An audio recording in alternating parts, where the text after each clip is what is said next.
5, 4, 3, 2, 1, fire.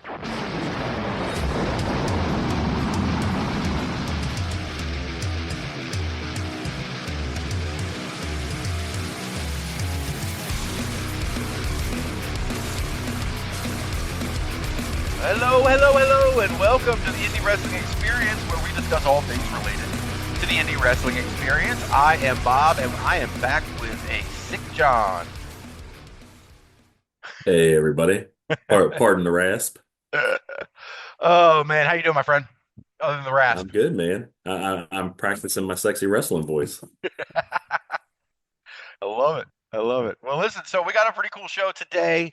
We're very excited because our interview this week is with UPW Heavyweight Champion Sampson from up in the Upper Peninsula, and we're going to talk about their recent show, Salute to the Armed Forces. We're going to talk about his really interesting journey to becoming a pro wrestler late in life. And then we'll talk about the heat he has with my daughter. So I guess you'll have to find out about that later. It's gotten nasty, hasn't it, John? I kid. I kid. Man, ooh, Upers and trolls. You got to watch out for the heat is real, baby. Oh, man, you guys will love it. It's funny. But I want to start off today with some not so great news. I don't know what is going on lately, but we've been losing too many people. As the story came out of XVW this past week, that it is with great sadness that they had the duty informed fans that after collapsing at an XVW show and being rushed to the hospital, artist Artest has passed away. We wish to send our condolences to his family, friends, and fans. John, when I looked it up earlier, and all I could get was a general understanding of what happened, and it sounded like basically the same thing that happened to Vince Steele, right? Yeah, that's it. It sounds like it was a cardiac event in the ring. Like you said, same as Vince. God, I hate to see it.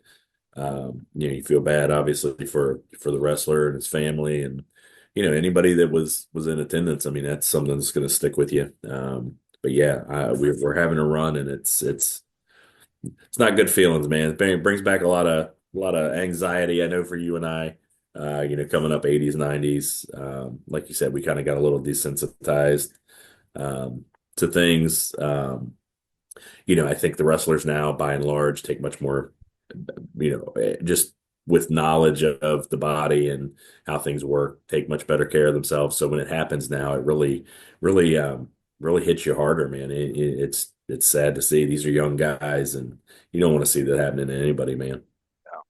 No, no, it's just incredibly sad. You're right. I mean, you described it to me the right way. Like it just gives you the icky feelings. Like this is not what we want out of our wrestling. It's not what we, as us wrestling fans who essentially live and breathe the damn stuff. It's not what we wake up and want to see every day. And I'm sure it's Not not. at all. Yeah, it's sure it's not what the family wanted to see, and they're the important ones here. I don't know, John. Did you? I sent you over the article when I saw it, but I didn't see a GoFundMe or anything. Did you see one? No, I didn't see anything come through. So, we had said last week, if there's somebody out there listening that has it, please, please, please share it. We're more than happy to link to it and get that information out there for the fans, man. Yeah, yeah. It's R.I.P. Artist Artest for sure. All right, so let's talk about something else. John and I saw our first show together, our first wrestling show together in a few months, several months, I think it's been. Yeah, it's been almost a year, I think, man. God, man, life has been crazy. Shit, they're actively like demoing your house as we speak right now. I mean, it's just been They are downstairs tearing it apart. I have a new outside inside area. it's all one. It's we've All one. opened up the room. Yeah, boy, have I. So John and I, well, John escaped that mess, and he came down to my neck of the woods in Hollywood at the Hollywood, Maryland Volunteer Fire Department for MCW Pro Wrestling's Spring Fever Tour, which came through Hollywood and then went through Dundalk the next night. Before we get into these matches, John, just in general, what do you think of the show? Oh man, it's not my first show at the Hollywood Firehouse. It's a great place to watch a show. It's always packed. Fans are always way into it. Man, you just you can't go wrong. Um, other than the drive down, it's even that's not that bad. It took me about an hour and 40 minutes. But man, it just was a great show, man. It was great to see you, great to see the family, great to bring the Brit out, get him some good old American wrestling. Yeah, man. Throw a hot dog at him and see how he reacts with the ew icky. It was great, man. We had a great time. Yeah, of course we did because you stuck him next to my dad. Hey, man, tribal sacrifice. Well, the one thing we learned from that show, if nothing else, is that my dad does not want to know what the hell we say about him on this show. So it sounds like we have free reign to do whatever the hell we want. Yeah, that's what he wants us to think, Bob. I'm not falling for that one. You're not getting me this time, Bill. Oh my God! Well, listen, you're right though, man. This crowd, the crowd was hot. They were hot, and they showed Yeah. it in some of the bigger matches. They just the place just erupted. And Yeah, it was great, man. I mean, there was definitely an energy. Um, you know, it's hard to explain. It just you could feel it from walking in before the matches even started. There was a buzz. I had to, give you the old Rocky, slapping my arm. I could feel my goosebumps. It was, man, I mean, it was awesome, bro. It was awesome. yes, it was. It was a great crowd. And the other thing you mentioned about it being a great venue, and there's something that I want you and me. I think we're going to dive into at some point. A lot of these things. I don't want to get off on a tangent, but you and I have had some conversations off air recently about belts and our venues now, and just what makes a great belt, what makes a great venue, what makes a great champion, what makes all these things, what makes a great ring announcer, are all these things that I eventually want to get into with people in the business as well as me and John. But in regard to this place, what makes a great venue? My wife is the one that first pointed out how great the lighting is in that place for taking pictures, and that's cool for photographers. But also, in addition to the fans and the place being hot almost every single show, um, there's enough space. The ring is in the center of the room. The layout always makes sense. Like there's no, you know, I don't want to I don't want to say all these things are bad all the time, but there's no weird stages with people coming out from the side or doing anything. It's just a nice open venue with great lighting. You can see everything that's going on, and so that's what makes You, it you, a great spot. I get a you lot of know great what? pictures there. Absolutely. And one of the things for me, and I know I've mentioned it more than once on some of these shows, especially since we've been watching so many shows, is the acoustics. I'm an old man. I have a hard time hearing. Um, and granted, yes, it's different. I get it, everybody. It's different when it's recorded versus when you're there live. But this building in particular, it's nice, tall ceilings. The acoustics are great. It's a hall, so everything reverberates. It doesn't matter if the crowd is hushed and the guys in the ring are trying to get everybody quiet down for that big chop that's coming. Um, you can hear a pin drop when need be, and it's loud as heck when it wants to be. So it's just a great layout, like you said. It's just one of the things for me that makes that venue pop. Hold on a second. Yeah, and John, it's something I hadn't really thought about too much about the acoustics, but you're right, and I think maybe that also helps contribute to how hot the crowd gets. You know what I mean? Because it roars kind of inside the building. Absolutely. I was mentioning that it's really kind of cool that when the wrestlers have the ability to really work that crowd as far as the sound. They're able to quiet the crowd when they want. And you in that building you can hear a pin drop when the wrestlers want it quiet and they want you to man they want you to feel that chop in your bones. But man, when somebody's got some big time heat, which we're going to get into a particular match, I'm sure. Man, that place, the roof came off that place, and it's as loud as any stadium show I've ever been to. It was awesome. I know that seems to be my catchphrase word, but I don't have any other descriptive word to use. It's just amazing. It was a great show, great place to see a show. Yeah, yeah, it was. So let me get into, let me see if I got on the, where are my notes on this? Oh, no. Okay. So I didn't. I thought I had some early on notes. But so we start off the show with Alex Devine taking on Danny Grandview with Christian. I hadn't seen Danny Grandview before. I don't think you had either. What'd you think of him? No, who? I remember Christian. Is that because she's He taller was a than he is? Like she towers over him? oh, dude, I think you and I both had the same note about I 100% in my heart of hearts would have sworn that she was wearing heels. Nope, just flat-footed as the day is long. She is a tall lady. She looks great. Danny Grandview, the gimmick, I get it. It's the Playboy thing. It worked for me, man. He came out. He looked like $1,000,000. It was just the visual of, this, the little guy. It makes you go, how the heck did this guy get this young lady? I Right. don't know, but I want to see more. And Yep. it worked, man. I mean, they are a great duo. I thoroughly enjoyed them. Yes. Yeah, yeah, no, absolutely. I mean, it's not that he's a short guy. She's just very tall, and Very, it yes. gave me Chad Gable vibes though, right? Like so there's a lot to play. I don't know if this is his deal.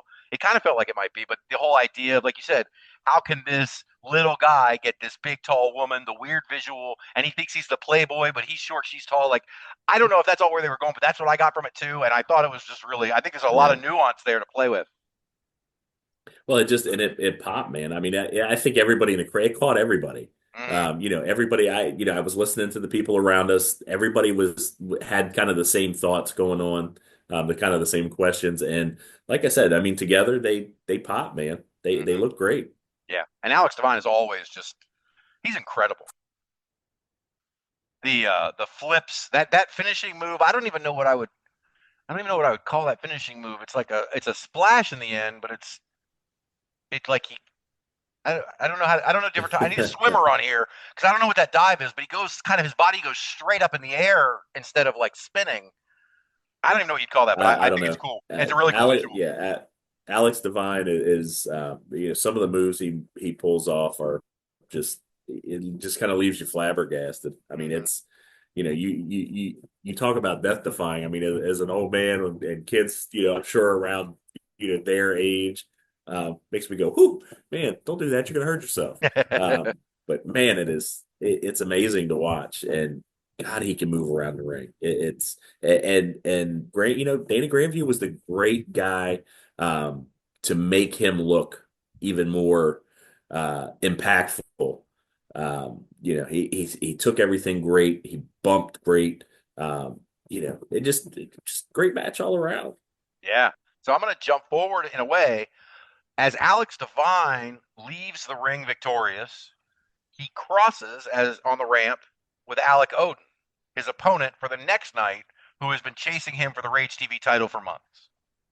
There's a little confrontation, but we don't get any physicality. And then the next night, Odin took the belt off of him.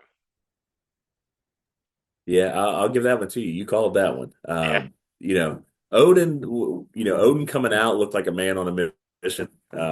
You know, we've seen Odin before. He's a big jack dude. Um, I think things have really kind of fallen into place for him. He's got focus, and it obviously paid off, man. He's Yeah. he's a bad dude. Yes, he is. And yeah, and you're right. And this time, it's like he feels every time you see Alec Odin, he feels a little more put together. Like he's understanding who he's gonna be, or I don't know how to put that, but yeah, he felt really at home in this match that we saw. This match that we saw was, it not. I mean, Reggie Collins was fine and did a fine job, but I felt like Reggie Collins was there essentially to set the table for Alec winning the belt the next night. Absolutely. And Yeah. and again, nothing, not taking anything away from Collins. I mean, he looked great. He moved around the ring good. He, I think we both agree he's a lucky man. I mean, he almost bit it before the show even started. Oh, Um, that's right. that's right, Bill. We had to pull Bill back. Bill was going to drop an elbow on him. Could have taken him out easily, My but dad threatening wrestlers. cool, cooler heads prevailed, and he got to go into he got to be fed to Odin instead. So it was good. It was good. But no, he really surprised me. He he again, a guy that moves around the ring good. I've never seen him. Um, I think he can work on his ring gear a little bit, but I think that kind of goofy ring gear was part of Part of the deal. Mm-hmm. his shtick, his Right. charm. He's the big smiley guy with the thumbs up. He's just but man, he could go, man. I'm telling you, you put him with the right gimmick. I mean, he's got something, dude. Oh, dude, that thumbs up, and then he does the thumbs up to Alec Odin, and Alec Odin is like, no. So then he gives him 2 thumbs up, hoping that changes it. Little shit like that makes me pop. Yeah, it was good. It was a good match, and Odin again looked like $1,000,000, looked like a man on a mission, and obviously was just a warm up for his entree the next night. Right? Yeah. If Reggie Collins' job was to make Alec Odin look strong going into that match the next night, he did a great job of it. He did an awesome job, amazing job. Yeah. So then I'm going to set the table on another story, another little confrontation that happened at this show, but we'll talk about that in a minute. Next matchup. Sorry, I lost my microphone there. Next matchup is All Natural, which is Jeff Gaines and James Ellsworth taking on Black Wall Street. This time, Black Wall Street being Chuck, Lennox, and Drolix. I posted my photos from that match on Instagram today, and the lead photo on that is James Ellsworth crotch chopping the crowd. So that certainly set the stage for the rest of this match. But when you were mentioning loud chops earlier, that's the other thing I think of from this match. Boy, that crowd got super quiet, and then Drolix just, God, his Jeff Gaines' front and back was pink. Yeah, it's that's one of the things I could say every time I've seen Black Wall Street. That's one of the things that stands out, and they've got some hellacious chops. And that's kind of a spot that they've used in the past, no matter where we've seen them, is kind of the quiet the crowd.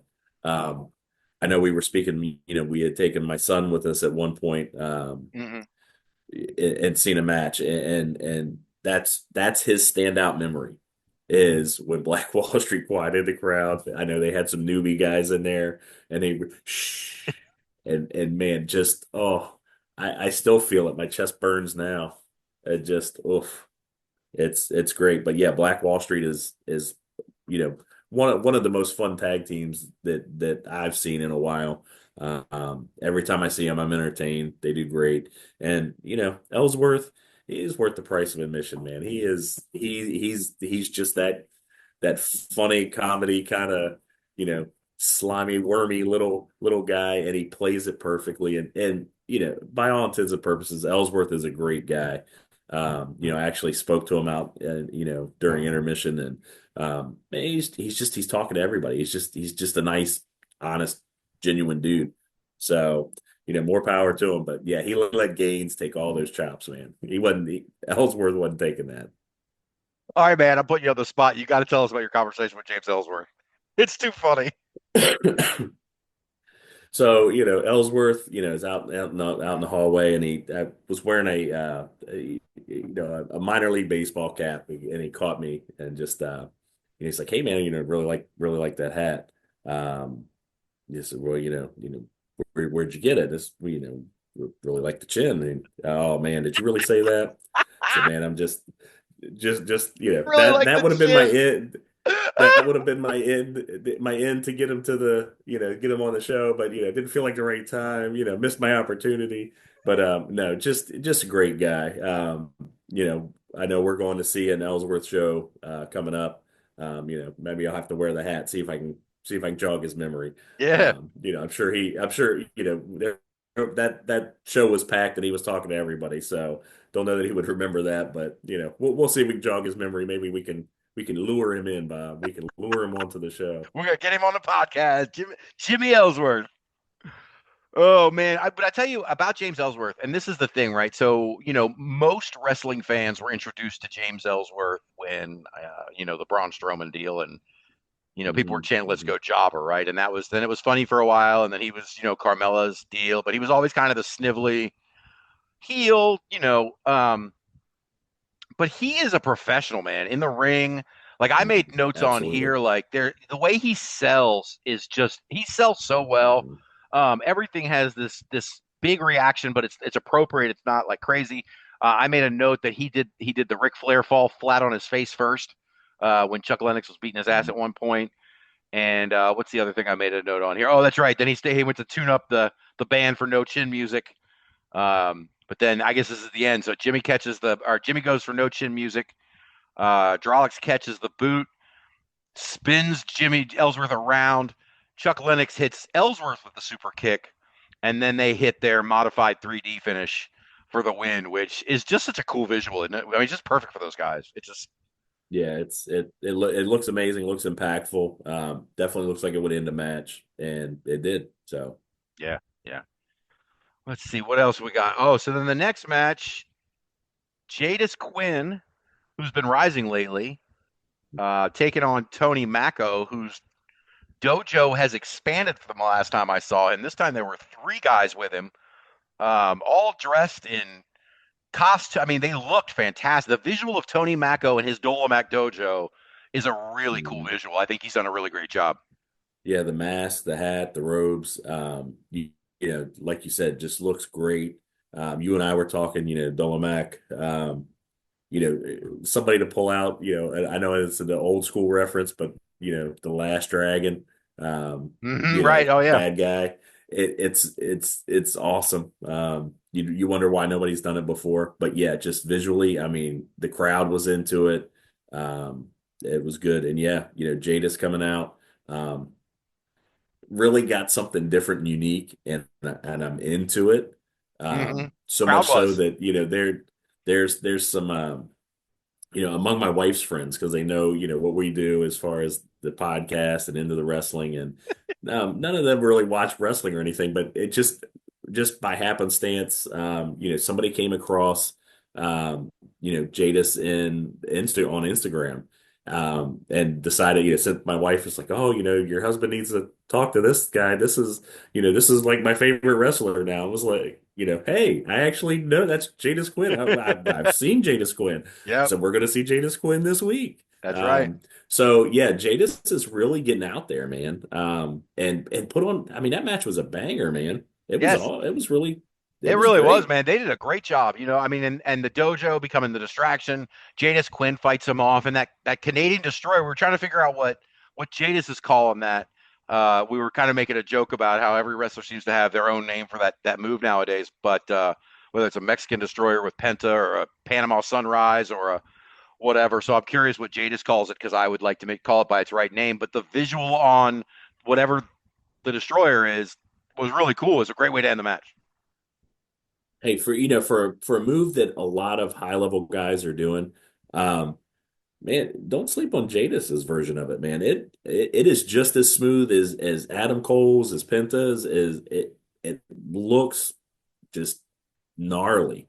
Yeah, it's great, and man, I really enjoyed this match. This was one of my standouts for the night. Yeah. Well, one of the standouts for the crowd for the night, because this is when the crowd went Oh, absolutely apeshit, was so they advertised these 8 matches together, and then I guess they had posted this 9th match, and they ran through the first 4 matches pretty quickly. And I said to John, I said, "Am I missing something? Like, it feels like there's no way they're running through a first half in 50 minutes." And then it became clear the Joe Keys match was posted separately. Joe Keys versus Chris Slade. Joe Keys enters the arena with Dante Caballero, and Joe Keys has the Hustlers with him, and the crowd I mean, Dominic Mysterio level boos on this guy the yeah, moment he walked in. the roof literally came off, man. You know, it the place just exploded. I mean, it was instant, like hot, nasty heat. Um, I know you had a gentleman next to you that was particularly not thrilled with Mr. Keys. He brought his own can of Brought props in manwich, it, brought calling his him Sloppy props and Joe. everything, Yeah, he man. did. Yeah, hey man, you know, for a full house, there were I know they announced 700 tickets sold. There was probably a good 500 people there. I mean, it was packed. Um, you know, for my man to be the only one screaming Sloppy Joe, that's an accomplishment, man. You know, He was it was an dedicated to the bit. accomplishment. Hey, even the kids they were like, "No, sir, you're on your own there, sir. We're gonna leave you to it." And But those kids yeah, would the chant the anything. level, yes, they would, but they nobody was doing the sloppy Joe. One Oh my because God. I didn't want Mr. Keys coming over and trying to get to us, so we're gonna leave that be. That's fair. But man, it was the level of heat was nuclear, man. I It mean, it was. was. You've been to a lot more shows than I have. Uh, but I've been to my fair share, between little and big and everything in between.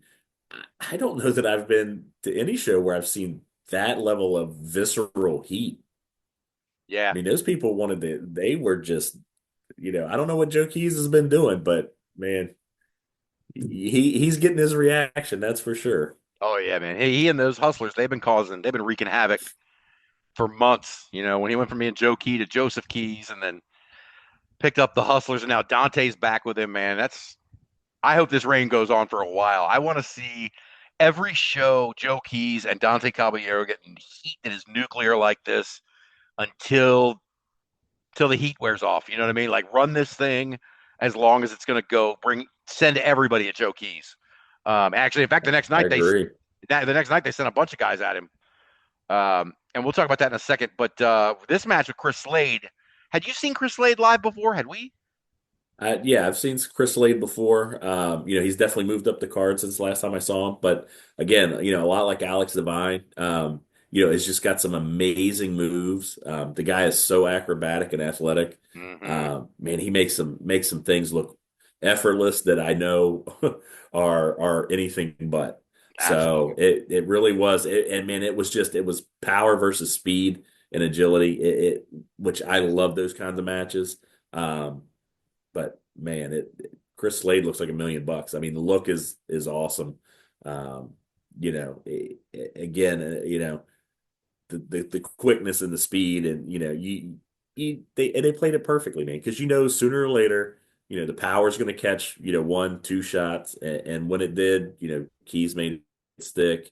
But man, Slade looked great for most of that match, just until he got caught and game over. But it was a great contrast of styles, man. It was a great match. Yeah, I made a note there. You and I both oohed and awed when he hit that Frankensteiner. Um, Yes. and then at the end was kind of cool. Um, Slade tries to spring in from the apron with a splash, but Keys gets his knees up. Slade comes up. Joe Keys hits him with the nastiest lariat, but then Slade kicks out at one, gets up, gives Keys the middle finger, and in response, Keys hits Keys to victory, and Slade is done. But I love the defiance at the end, dude. I am almost out of power, but one last fuck you.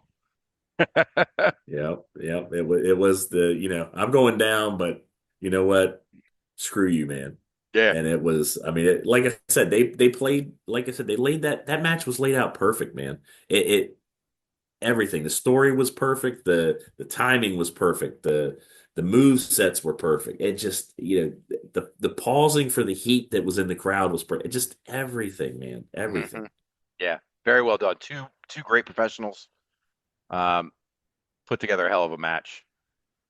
So we go to intermission. We come back, and we have the Mecha Brian Johnson with Hellfire, the newly heel Hellfire McGuire. Hellfire McGuire should always be a heel, man. That guy just knows how to get heat. And of course, I mean, shit, he got so much heat, Hellfire did, that the Mecha didn't even give his normal. I mean, usually it's the Mecha that's just a diatribe that just attacks the fans and how awful they are, but he didn't even have to do that this time. Hellfire took care of all of it. Yeah, I don't know if he was catching a little residual left over from Joe.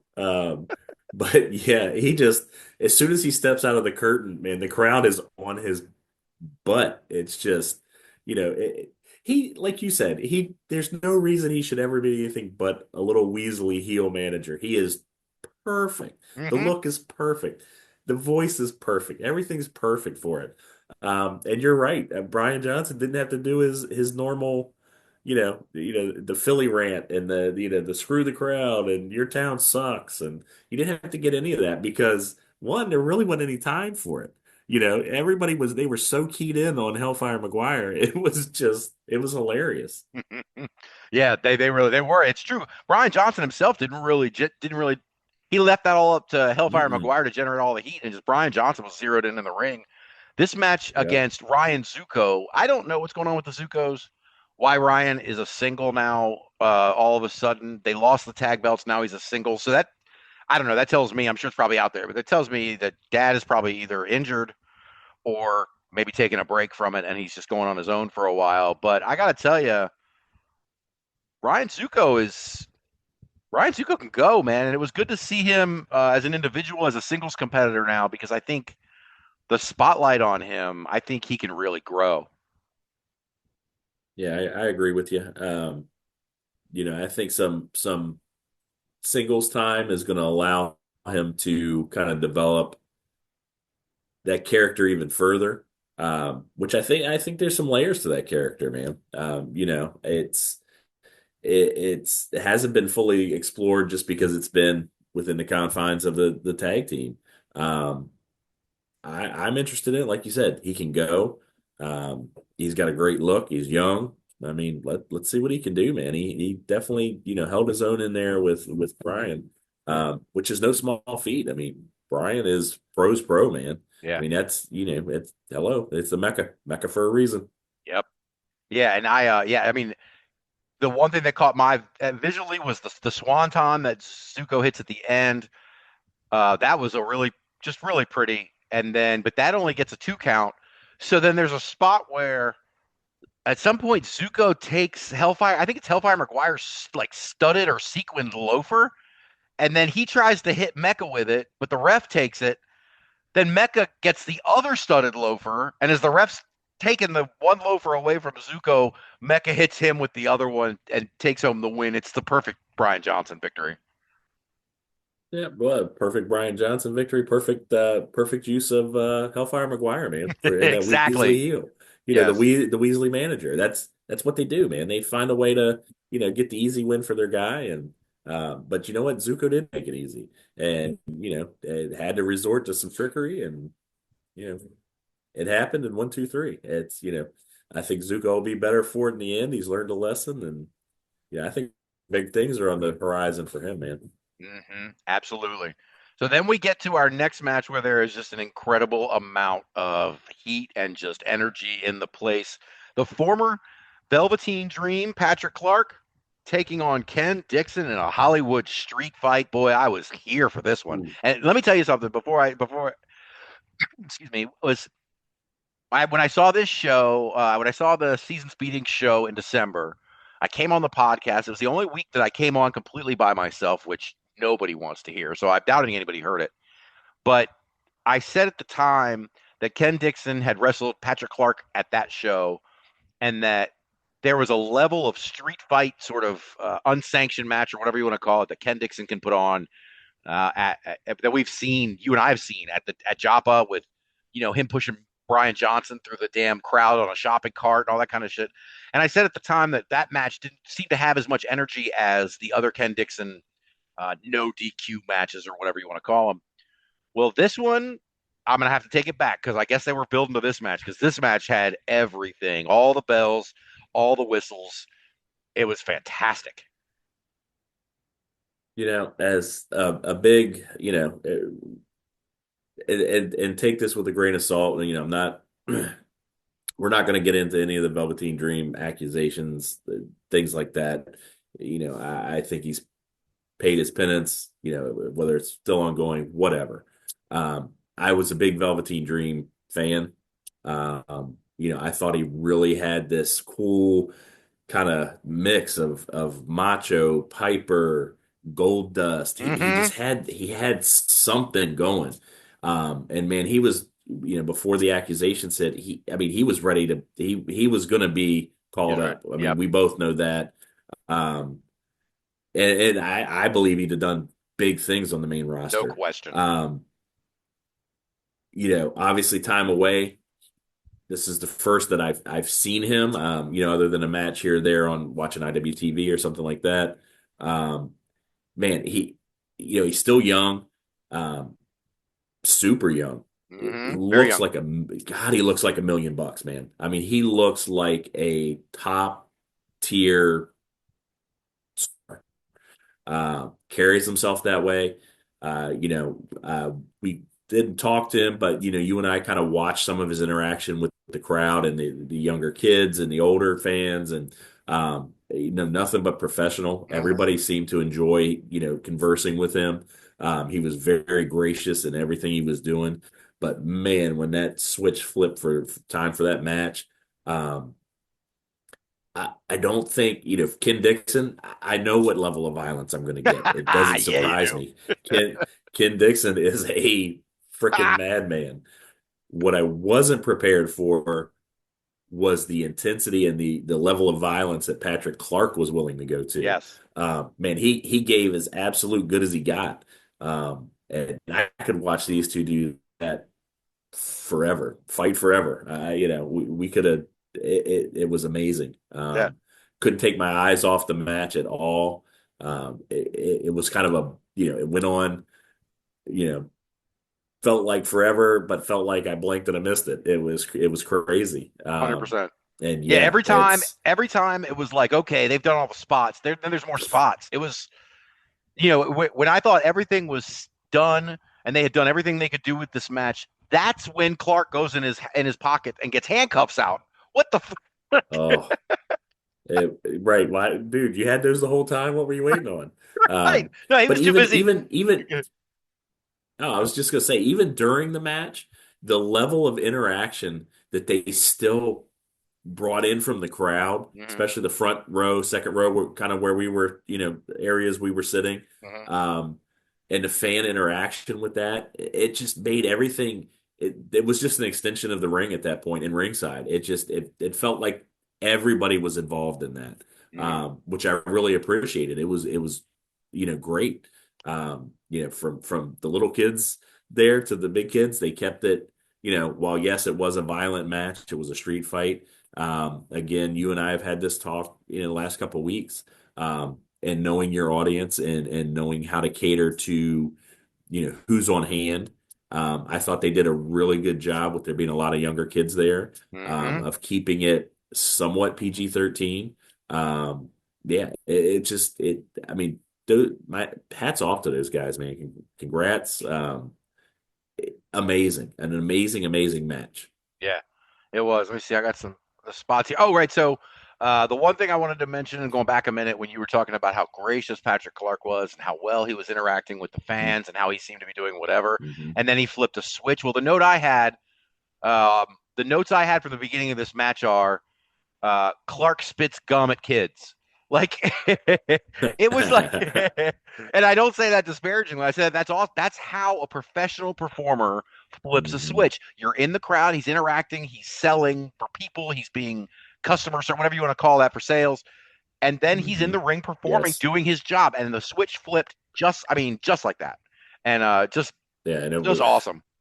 Um, Listen, I mean, he went from just the smiley, happy guy that the fans were just kind of fawning over to you this snarling, slobbering, spitting, madman in the ring that was like, who, I'm going to stay away from that guy.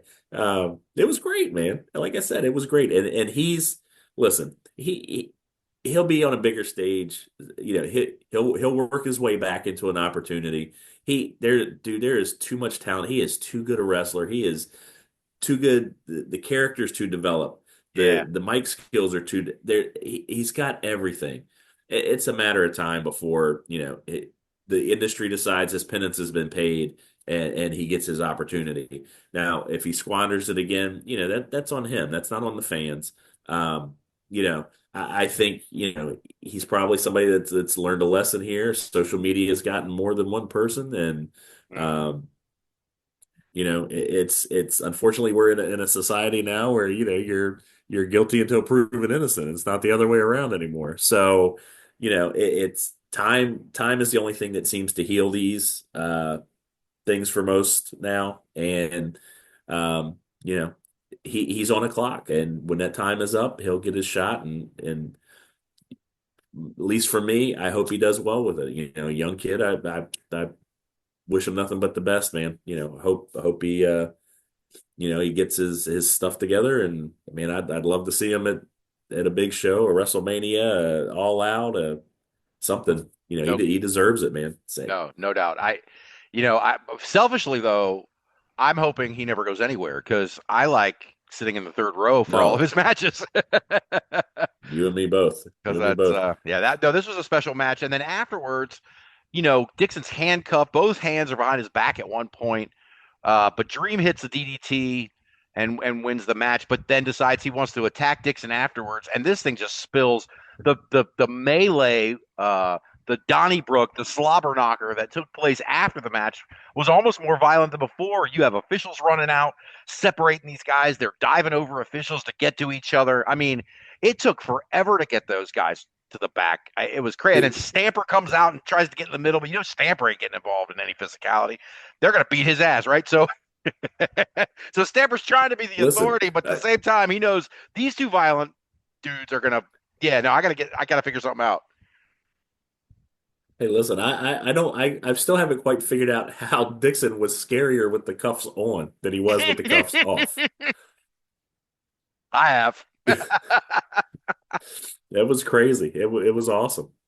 Oh man, Dixon's fan. I love Ken Dixon too, man. He's just like you said. You know what you get with Ken Dixon, and every time it's great. It only gets better, man. It only Yeah, gets better. He dials it in more and more, and that's another guy that I really do think I like you said, you kind of hope he's around forever so we can keep seeing him on these kind of stages, but he's a guy that's destined for bigger things, man. He's too good not to be. agreed. Absolutely agreed. And you know what? I don't know how to put this in a. I'm having trouble trying to figure out what this means. But Ken Dixon is very Maryland. Does that make sense to you? Like, does that when I say that, like, I don't know how to describe it, but like he connects with Maryland fans. He's a very Maryland guy. I don't know what it is, but there's something very Marylander about him. I don't want to say Baltimore, but something very Marylander about him that connects with all of these people locally. He connects with them better than most. I agree. I agree. And you're right. I don't know that I could put my finger on it or put it into words, but yes, he when you think of Maryland and you want to condense it to a wrestler, yeah, Ken Dixon is that guy. He'll shake your hand, but then he'll punch you in the mouth. I And mean, drink a beer. hey, good to see you. Punch you in the mouth, and then hey, let's go get a beer. They And did that in the like middle of most this Marylanders, match. like most Marylanders, yes, he's been in handcuffs. I That's get it. right. It's Okay, so now John doesn't just have heat with Hagerstown; he's got heat with the whole state. oh my gosh. Good thing I live by the water. I can get out of here quick if I There you need go, to. man. Oh Jesus! So we had two matches left. So I told you. So I had read that the last time the Devil's Business, which is Clay Jacobs and AK Bain, they recently won the tag titles from the Zukos. And in their first defense, I had read somewhere that MCW had posted that they made quick work of whoever their opponents were and put them down very quickly, like a squash. And then I saw that they were wrestling these guys, Tyler Root and Drew Blackwood, who I've never seen before. And I leaned over to you and I was like, this is going to be a squash. In fact, my notes, as I'm looking at my notes right now, it says these dudes are fucked, 2 minutes tops. AK Bain. Tell me about AK Bain and that look, dude. That is, wow. So That guy. it's and it's funny, we the other night I was just flipping through, just I've got random matches on in the background, and I'm going through a bit of an ECW phase, right? And it clicked with me kind of physically in some of the movements who he reminds me of because they just happened to have a vignette on ECW, and it was the Gangstas, right? And it was Mustafa.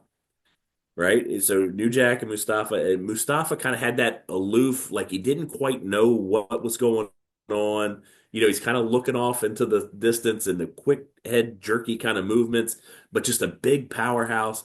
Just the perfect complement to New Jack back in the day. Mm-hmm. But that's who he reminds me of is Mustafa. Just that kind of look. I don't know if I don't know if he's got a contact in. I don't know if he's really, he's blind in an eye.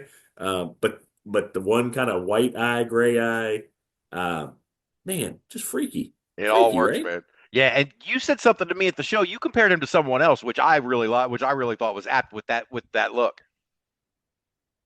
Let's see, who did I don't know how to put it in here. I don't know All that I right, remember then that. I'll make a note. Who You did I? said you told me he was giving you Zeus vibes, Zeus, absolutely.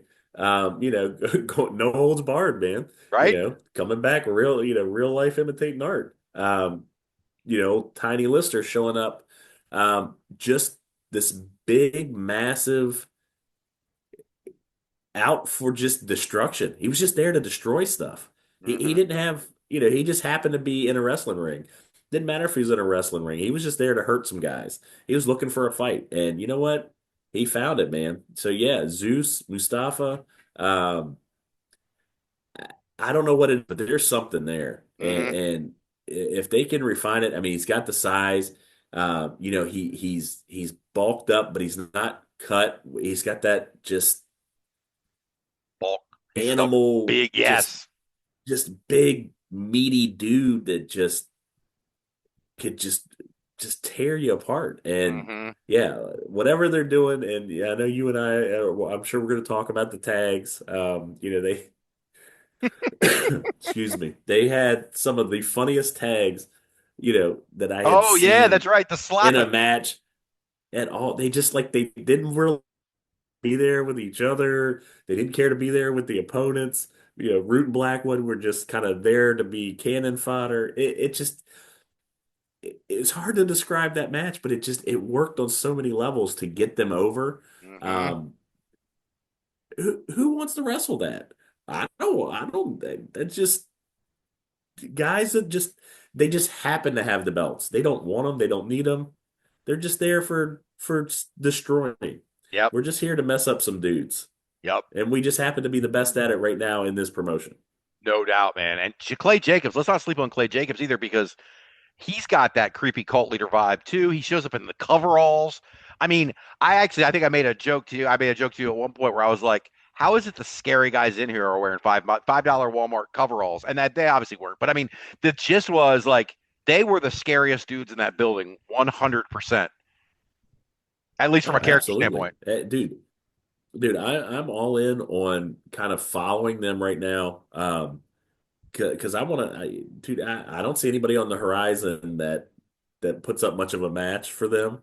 So when somebody comes along that does, I am down to check it out. No doubt. So the next night, And I'm good. down for every squash, man. Come Me on, too. who doesn't want to? I'm down.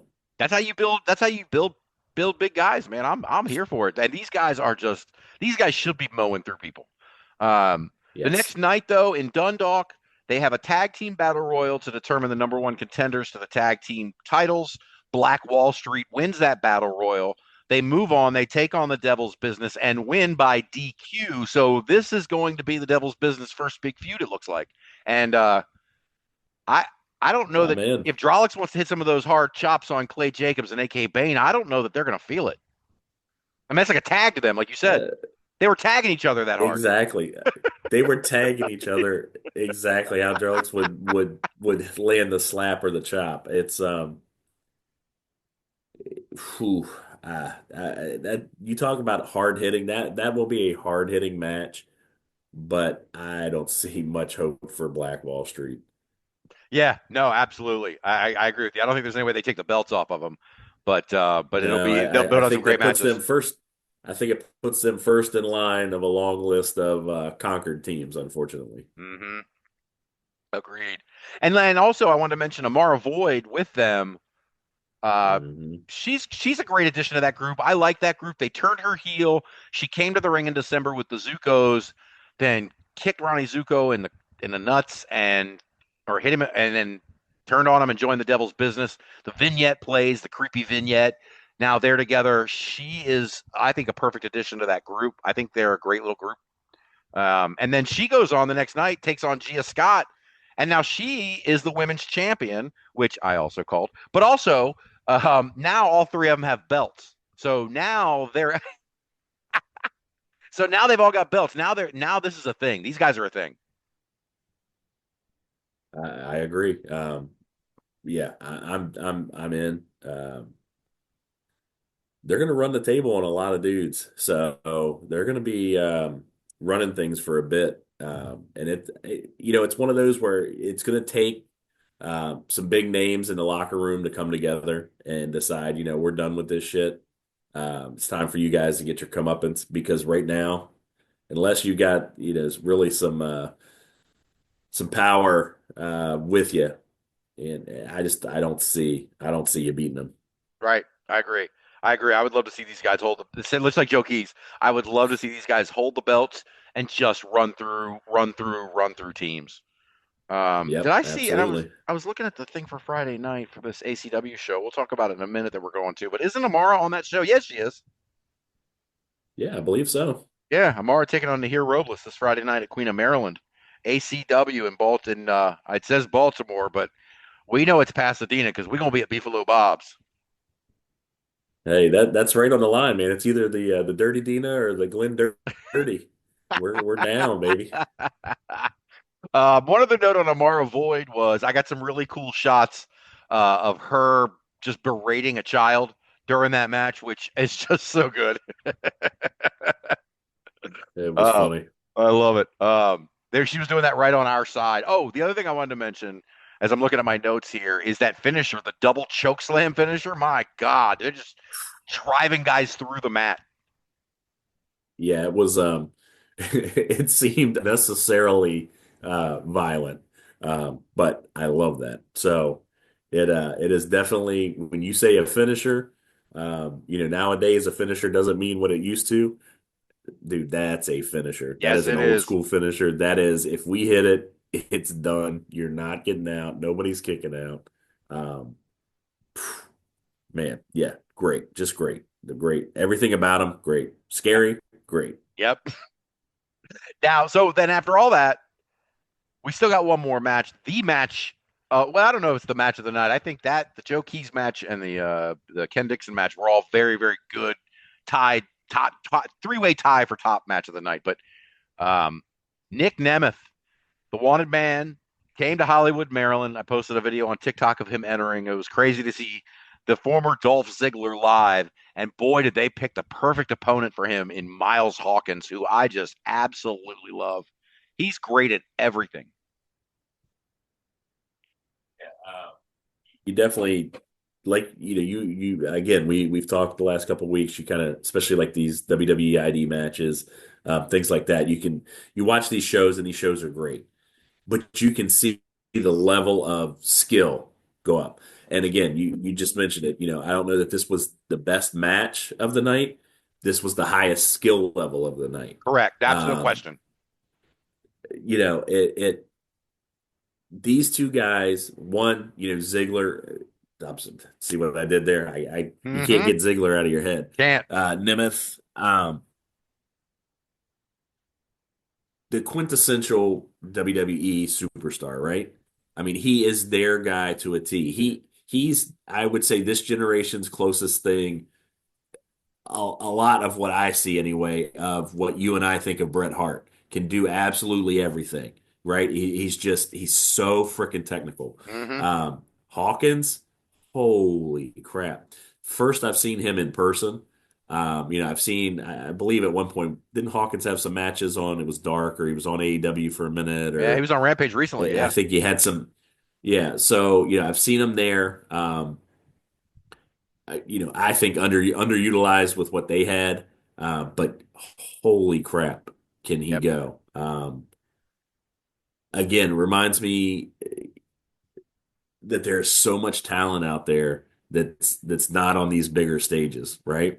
And just because you're seeing a local show or kind of a mid-level show does not mean that there are not guys on there that can go with anybody. Mhm. And Miles Hawkins is that guy. I mean, there is no reason he couldn't be wrestling for a title on WWE right now, Yep. other than circumstances, and he just hasn't had his opportunity. And the same with Nemeth, man. It's a matter of time. He'll be back at the top when he feels like he wants to be back at the top. Right now, I think he's earned that level of this is what I want to do, and you get that in kind of the way he's running this world tour, the most wanted world tour, which I'm loving. I like the fact that a guy is going to take, I know how good I am. And I want to go back and give back to these fans that have supported me all these years and go to some of these places where they haven't been able to pay these WWE prices to come see me or get into these shows or whatever. It's phenomenal. And the match they put on was just, I mean, it was a WWE AEW level match. I It mean, it was. was a pay-per-view level match. Yep. And it was absolutely phenomenal. I feel lucky that I was there to be able to see it. It was it was great. Yeah, and building on what you said earlier about right, we were talking. I remember us talking. We were talking about the Intergender Bonanza show and Marcus Mathers and Zeta Steele, and the way the match was laid out, and the psychology and the setup, the way it crescendoed at the end. That's what I felt about this match as well. It was. You're right. It was Mhm. laid out in a way that was just different. It was a slow burn at the beginning, and they slowly reeled us in. And I thought they did a fantastic job, whichever one of them or both, to put that match together, and then to both of them for executing it. Just, I even made a note. The note I have on this match is no notes because I can't stop watching. Like Agreed. I It, don't, I've I remember very little of the actual match. Like I couldn't tell you a whole lot of the spots because I was It's just, like I couldn't. I'm holding up my notes here. It's blurred out, but I've got notes. Match 6, match 7, everything's 2, 3 paragraphs. Match 9 just says Nick Nemeth, Miles Hawkins. No notes. Hey, same thing. I was too invested. I totally and that's awesome. Hmm. Especially people that are watching as much as you and I, especially you with as many matches you've been to do the same thing. Um, yeah, I fanboyed, man. It was little kid John was there and just all giggly with excitement watching these two wrestlers, man. It was great. Yeah, no, it was a really great time. MCW is always fantastic. They always bring in great guests, great special, headliners, legends to sign autographs. They do a really great job of that. This was no different. I'm not sure if they had who they had at. I guess it was just Nick Nemeth the next night in Dundalk, but but yeah, they do a great job bringing guys in. They tour the state. I mean, just I can't say enough good things about MCW and the shows that they put on. I can't say enough good things about this particular show. Miles Hawkins, Nick Nemeth, Ken Dixon, Patrick Clark. I mean, it was just fantastic. Um, Yeah, it was amazing. yeah. A couple things I didn't mention from Dundalk the next night. Oh, no, just one thing I didn't mention from Dundalk the next night. So the next night, Ellsworth is supposed to wrestle Simone Valentina, and the notes I saw was somewhere, somehow, that got turned into an intergender tag match, and they ended up with Nahir Robles and Simone Valentina taking on all natural Jeff Gaines and James Ellsworth. So that was probably a cool starting with the single and ending up in the double. That was probably a fun. The whole thing was probably fun. Jimmy's great. Simone Valentina's fantastic, and so I wish I could have seen that. And I hear the Dundalk crowd was hot. First show there in many years. Yeah, they said that was what 13 years since they've been there, so Yeah, that's awesome. Yeah, that crowd was probably amped up. yeah. And now I find out after all these years that when I was living in Dundalk, they were running North Point Flea Market all that time, and I had no idea. Now I'm not there, and they're back. Good old Dundalk. Well, let me move on here and talk about our and new champions of the week. We just talked about two. Mara Void winning the women's championship at MCW, and Alec Oden beating Alex Devine for the Rage TV title. We got a few new champions this week. I added one at the very last minute that is going to be last today. Uh, that I'm not sure if John saw. I hope he did because it had me cracking up. But I will get to that in a second. Let me run down this list and congratulate our new champions for this week. Starting with Jeremy LaCroix winning the I-91 title from Casey Lycan over at Outcast Wrestling Revolution. At Elite Wrestling Alliance, we got some cool titles this week. At Elite Wrestling Alliance, Marty Clay defeated Icon Lee for the Nice Guy Andy podcast title. That's pretty cool. WWE ID prospect Zara Zaker lost the West Coast Pro Wrestling Women's Championship to Johnny Robbie. At Wrestling Revolver, the Macabre won the tag team titles from Alpha Sigma Sigma, or ASS. One show that we were talking about watching that I haven't gotten around to watch it on IWTV yet, but it had a lot of matches on it, and I'm guessing was very violent. But during that H2O wrestling show, Jamison Shook defeated Leroy Robinson for the hybrid title. Leroy had just won that belt, so it stinks to see him lose it, but Jamison Shook is fantastic. This one, John, since we were talking about Hellfire McGuire, his old running mate, Miami Mike Walker, and Vinny Talata, known as Postgame, won the Focus Pro Tag Team titles from the Hard Work Heroes last week up in Massachusetts. Definitely congrats to Miami Mike Walker. We're big Miami Mike Walker fans. We were talking about it last week. Yeah, we love Miami Mike. That was the one note that British had when he went to the show with us on Friday, was that he was like, "Oh, I kind of wish Miami Mike was here." Yeah, right? I think he's got a little British man crush on him. Oh, good. Well, hey, Miami Mike's the best. Nothing wrong with that.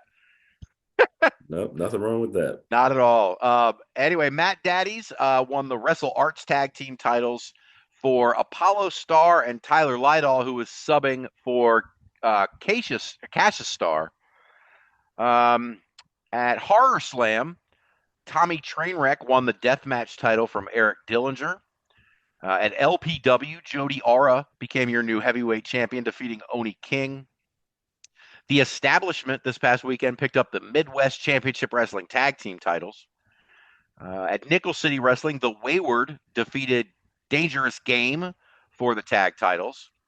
One of the guys we've talked about before, Christian Rose, John, won the Destination 6 heavyweight title. I'm a fan of Christian Rose. Just the match we watched at Dreamwave, man. Good stuff. Yep, big things ahead, man. That's for sure. Yeah, no doubt.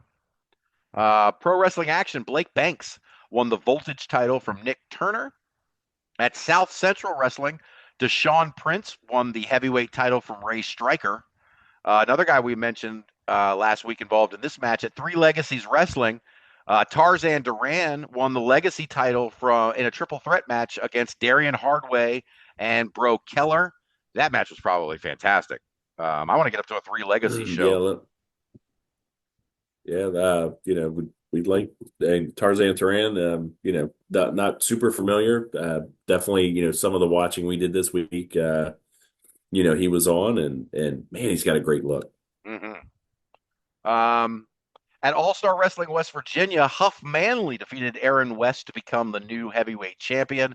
And finally, the one I added this morning, at Boca Raton Championship Wrestling, Noah Kikoa lost the heavyweight title to Ricky Morton, John.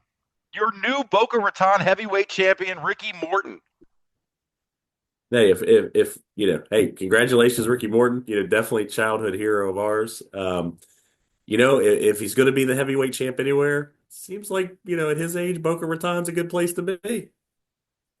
Oh, that's a good point. Holy shit.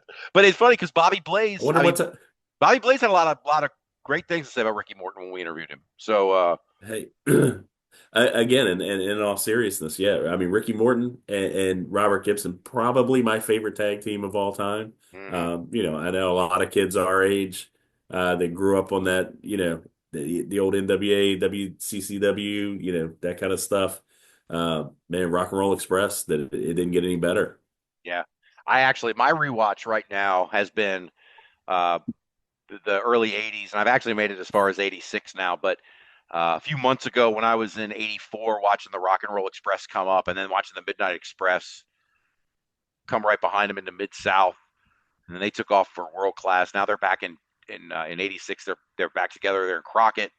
Rock and Roll Express, Midnight Express is the tag team feud of the 80s. I don't care. You could talk about the Hart Foundation and the British Bulldogs or whatever else you want to throw out there. But to me, Rock and Roll Express, Midnight Express, it may be one of the best tag team rivalries of all time.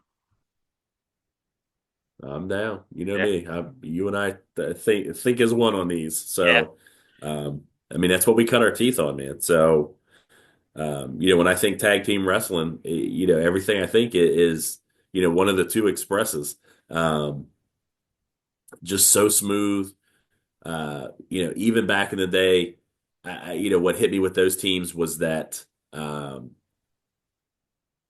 even during that what we'll call the steroid era, right? Everybody's huge. Those guys are just normal guys that just rely on technique and skill. And man, there was no match they went into against no team that I didn't think they had a chance to win. So I mean, they had little kid Bob and John believing, that's for sure. No doubt, man. The scaffold matches. I mean, jeez. Oh, oh, That was just a oh. different time, man. Absolutely, I just love that shit, man. I was gonna ask you. Oh, have you gotten to see much of Kerry Morton? Not much, no.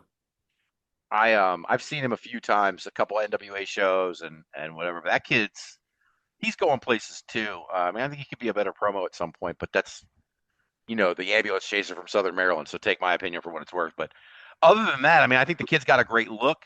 Ricky I'm Morton sorry, was. Bob. I'm sorry. Did you call out Journey Burke? Is that who you just called out? I'm just checking. Your favorite Southern Maryland lawyer. We'll ask her this Friday. That's right. Journey Burke's gonna be on the show this Friday too. But yeah, I'm high on Kerry Morton, so I'm interested to see your thoughts. But now let's talk about. Definitely have to check them out. Yeah.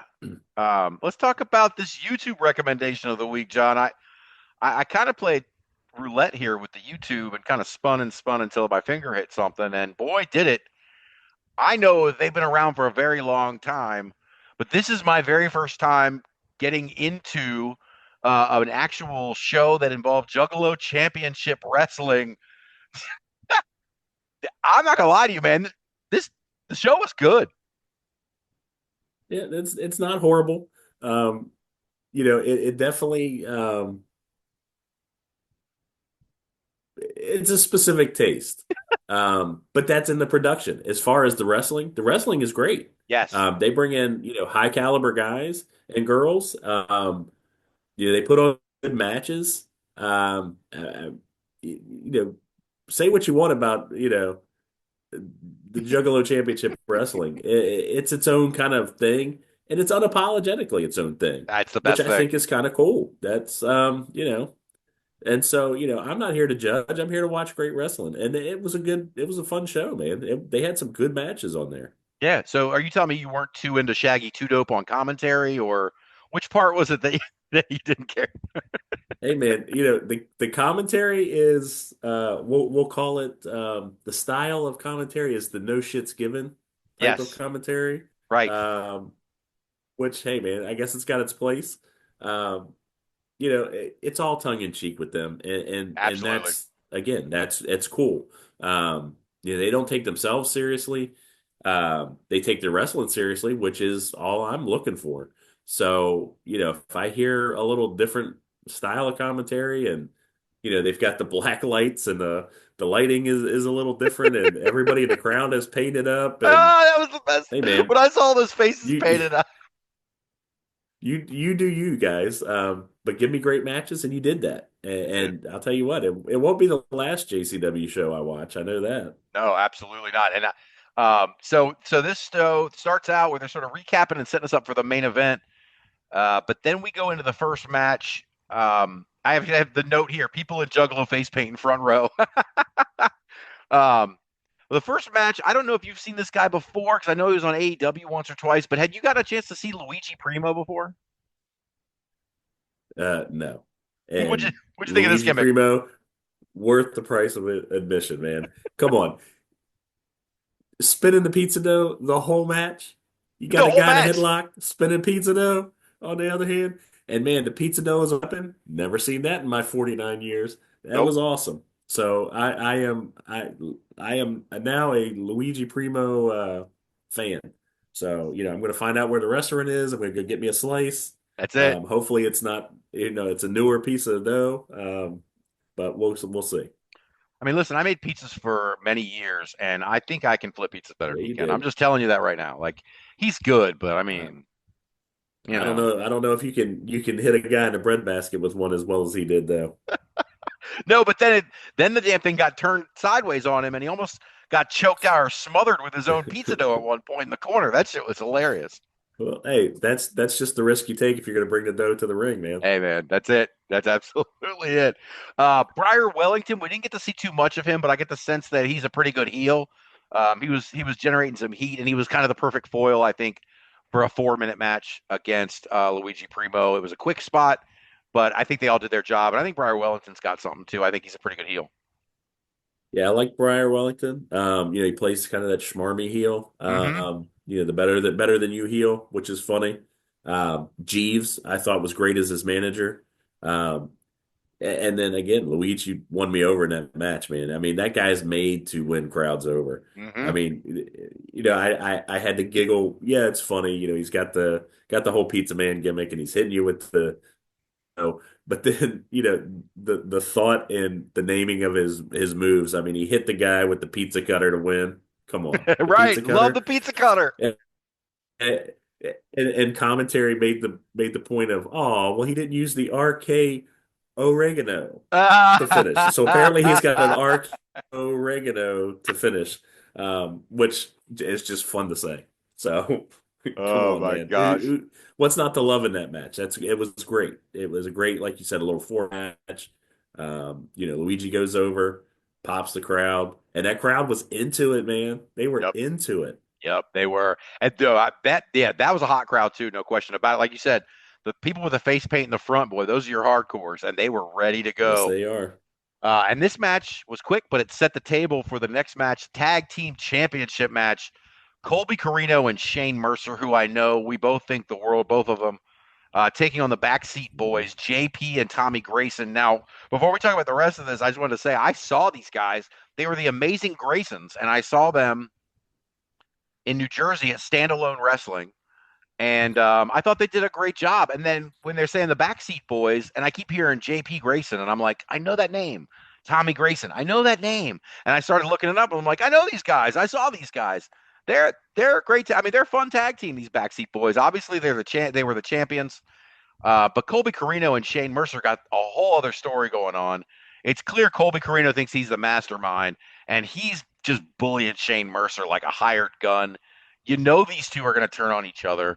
You know the matches are going to be just fantastic because Colby Corino's great and Shane Mercer's also great. Just a big, strong guy. But while we've got them together, boy, they were working together great as a tag team. Carino's cheating from the outside. Mercer's overpowering everybody on the inside. I love these two guys together. Yeah, Carino, man, the notes, obviously can't think of Colby Carino and not think of his dad. Nope. Um, He's and wrestling dude, I mean, royalty or something. What'd he say? the old king of old school or something like That's that. right. He's which is it's a perfect gimmick. And dude, he physically looks so much like his dad. He moves like his dad. He talks like his dad. Um, and that's not a bad thing. I mean, we love Steve Steve Carino Carino's. coming up. Um, and then Mercer's a beast, man. Um, some of the stuff he did, his size, shape, moves, he kind of not quite as athletic, but reminds me a lot of Pac. Mm-hmm. Just that short, stout, just man, he's a powerhouse. And man, some of the moves he did, he had, at one point he's got a second rope backflip moonsault with the guy in his arms, and just oh Bro, man, that's called the um, Moonsault and Battery. I love that name. is We're talking about moonsault and battery. great move names a Uh, minute ago. That is one of my favorites. Moonsault and Battery is it great. it and I know I've seen it before. I haven't seen it that crisp, Right. and that everybody that I've seen hit it before, you kind of go, "Ooh, man, you might not want to do that anymore." Man, he's got so much height on it, and it lands it so clean. And like you said, his move set is just all power moves, and it's But he's impressive, small enough man. to do the back. You said the moonsault backflip. Exactly. But he's so powerful. Yeah, it's a great. Like, Yeah, comparing him to Pac was a great comparison because he's the stout little jack guy, and yeah, he'll just throw you yeah. around. He would throw you and me around like nothing. And you and I have seen Mercer around, in a lot of different places, and um, he every time I see him, it's a guy that you're like, man, I gotta remember to watch this guy and I gotta search this guy out. And then other things pop up. And then when you see him again, you go, holy shit, why didn't I? That's right, I'm following this guy. Man, I gotta keep up with him because, dude, he is impressive. Yeah. Oh, I'm a big fan of his. Actually, he got back on my radar again recently because at Freelance, Mhm. he was the tag team champions until just recently. It was him. They were the Syndicate. Him and Calvin Tankman.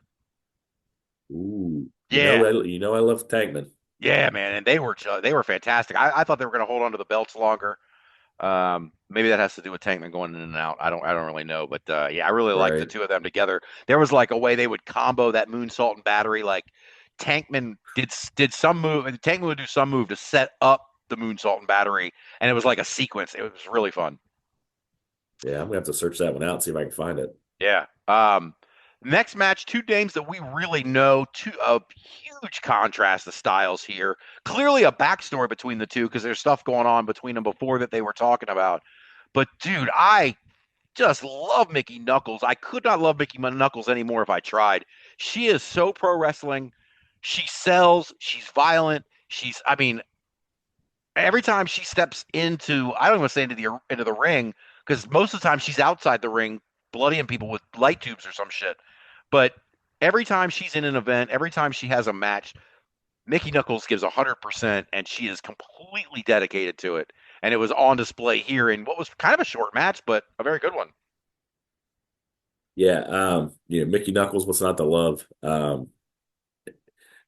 By the very first note, she cut that little promo before the match. I was like, can anybody be more intense than she was just now? Yep. I mean, you felt the anger, the just the menace coming off of the screen.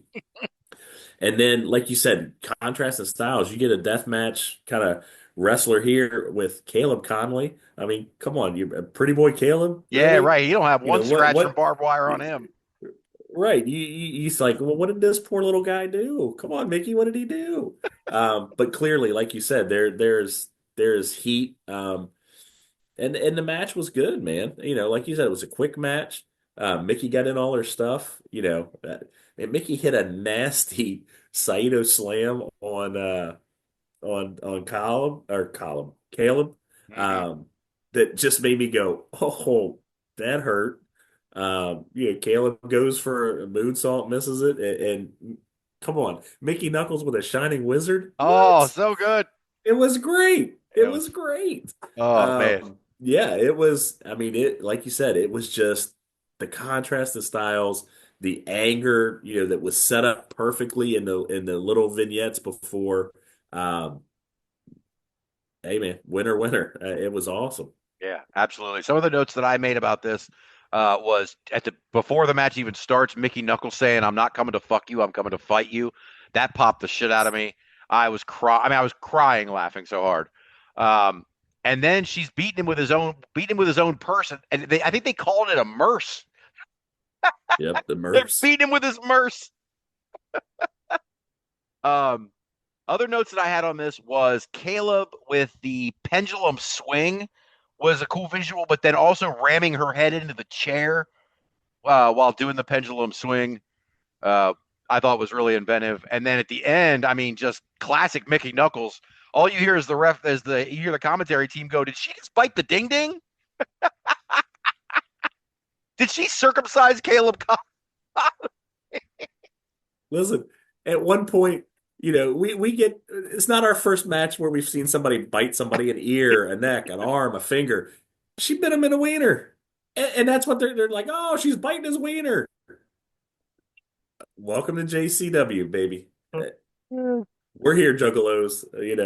We're here. What can we say? And it sounds like You she's got not done us. with him, so there may be more of this coming, Mike. Oh man, Mickey Knuckles is the best. I got a Come on, man. video. I got a video of her. I saw her at ICW No Holds Barred. I'll send it over to you if you haven't seen it. From deep in the TikTok channel from like 3 years ago, or 2 years ago. But Mickey Knuckles at the Super Crazy Wrestling Center in New Jersey. I don't think it was the main event. It was her and Casey Catal in a death match. They each went through panes of glass at one point. but Mickey Knuckles comes into the arena smoking a blunt, and she's just got it pointed to the air, smoking this blunt, and just when Mickey Knuckles enters the arena, it's Mickey's world. You do what Mickey wants, and you just enjoy the Hey, ride. hey, listen, these two to me, this was magic, man. This out in my head that they have this series of matches. She beats the shit out of him. He tries to get his offense in, and dude, they end up falling in love. Come on, what's better than that? They go full Bonnie Clyde, right? And then that works itself out to where he's obsessed with her and she's done with him and just trying to get rid of, they come Oh, out to the ring and he follows her like a puppy dog. Dude, come on. This is the best story ever written right here. These two together are amazing. yeah, I could watch it all day yeah, long. the chemistry. Any iteration you want to give me, I'm down for it. Yep, yep. So next we go into this battle royal, and honestly, I mean, this was the one spot of the show that I wasn't really into. This is also when Shaggy Two Dope came on to commentary, but the thing for me was this didn't feel as much like a battle royal as it did a chance to get Mecha Wolf and Sonny Kiss face to face, and within seconds it seemed like everybody else in the match was out. Yeah, that's what I made my notes. I had no idea what was going on. It was a great way to introduce me to the roster. Hmm. I got to see who But some we of couldn't even hear their names the very names well. were. That's one of You the things that you keep couldn't, talking about. Like you couldn't hear them announcing a lot of these guys, and there was no banner underneath them where you could see what their name was. So agreed. luckily for And me, I had them all listed on the run sheet here because I pulled it off a cage match. right, So I knew all the names, and if I heard something, I'd be like, "Oh, that sounded like Vern Bigelow. That must be Vern Bigelow." But it was only because I had the names in front of me. Otherwise, I'd have had no clue. right. Yabo and But you're Ruffo, and that's absolutely it. right. It was it seemed like the first 3 minutes were throw everybody out but the final four, which was what Mecca, Sonny. Who do I got? Sonny, Mecca, Shane Gillis, and Tarzan Turan. Hmm. So you quickly get to this final four, and you think, okay, well, we're going to get a good couple of minutes, and next thing I turned around and I blinked, and Tarzan's out, Gillis is out, and like you said, it's down to Sonny and Mecha Wolf, and hey, didn't disappoint, man. No, they had a hell of a battle on Sonny's the apron. great. Sonny's great. We love her. Mecha, visually is one of the most visually stunning wrestlers out right now, if Yes, you ask me. I love that look. Um, and like you said, it was rough because it was on the apron for the majority of the rest of that match. And I mean, that apron is not a place I want to take bumps very often mhm. because it just looks so solid. Yeah. Um, Boy, and Sunny was hanging off but close yeah, with her feet almost touching so many times. Just very, yeah, very good. There were guys in the Royal Rumble this year that fucked up that spot, and there she is doing it several times in and in a span of like 2 minutes. She was probably hanging with her foot almost well, off three or while four while times. while taking while getting hammered, Mecca was on her the whole time. It's not like she had a lot of time to try to regroup. And Right. so, like you said, just technically keeping your mind in the match to hold on and not have that foot slip or not have your hand slip. My hat's off to her, man. She's a beast. Hmm. You and I have professed our love for Sunny over and Over and over. over. And this did nothing to change that for me.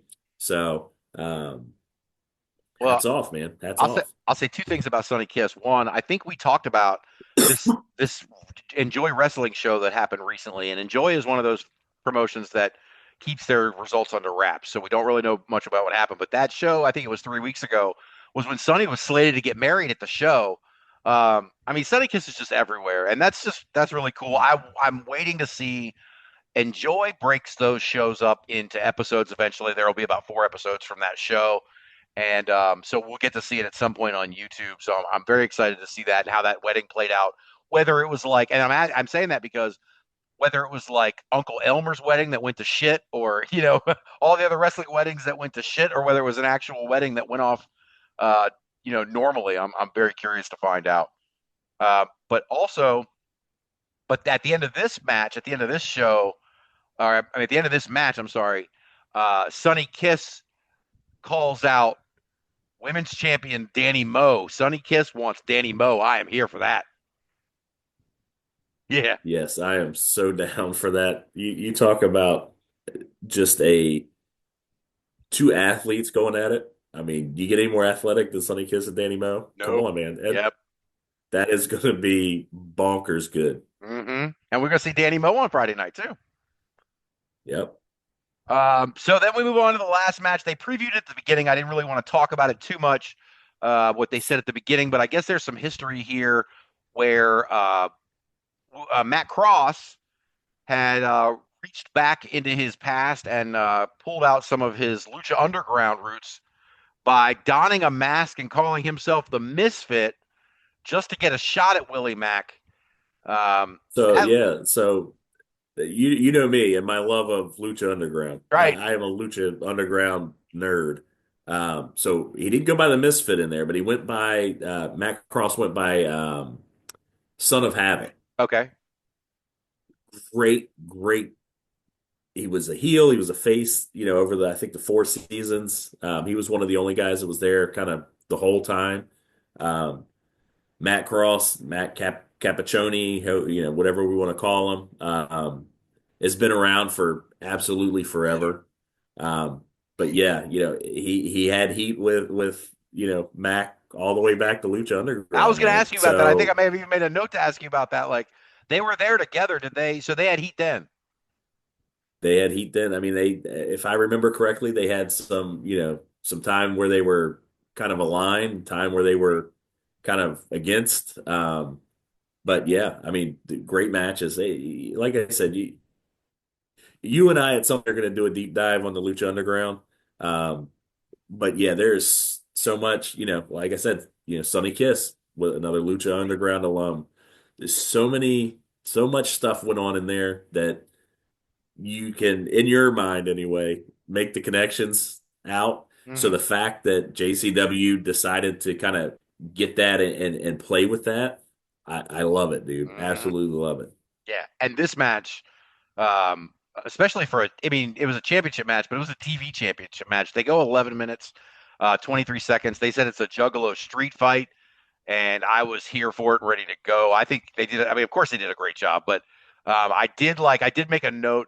Matt Krause trying to hit Willie Mack with chops and just having zero effect was hilarious. And then they go back to the traffic cone spots, which Mickey Knuckles and Caleb were doing earlier. That traffic cone made an appearance several times. Yeah, it's but you listen, you can't do the old Mickey Knuckles traffic cone. I mean, come on, stick it on your head, give some headbutts. Mickey says, just leave it to the professionals, Matt. Come on. That's it. Yep. And then at some point, I think they were talking about grabbing 2x4s, and the commentary guy called them Hacksaw Jim Duggan boards, which. Oh my God. I didn't even catch that. That's amazing. Oh my goodness. So let's see. I think I had a note on at the end. Oh, that's right. And then Matt Cross is going all ECW on him at the end, stacking chairs, just a big pile of chairs on Willie Mack at the end, which was fantastic. But then he misses. Mack hits him with the pop-up uppercut. And then the stunner with the steel chair was just brutal. Yeah, Max always had great stunners. But as many times as you and I have seen stunners over the years, I can't say that I've ever seen one where, the chair was stuck up underneath the guy's throat Right. and then dropped onto it. Oh, devastating looking, man. It gave me oh heck, what was it? Was it the feeling anyway when Macho, remember when Macho hit Steamboat with the bell? Yeah. Down to the throat. As a kid, I'm like, oh, he just killed my favorite wrestler. That gave me that kind of chill for a second. That's bad. Okay. No. But it was rough looking, man, and it definitely should have ended it, and it did end it. So yeah.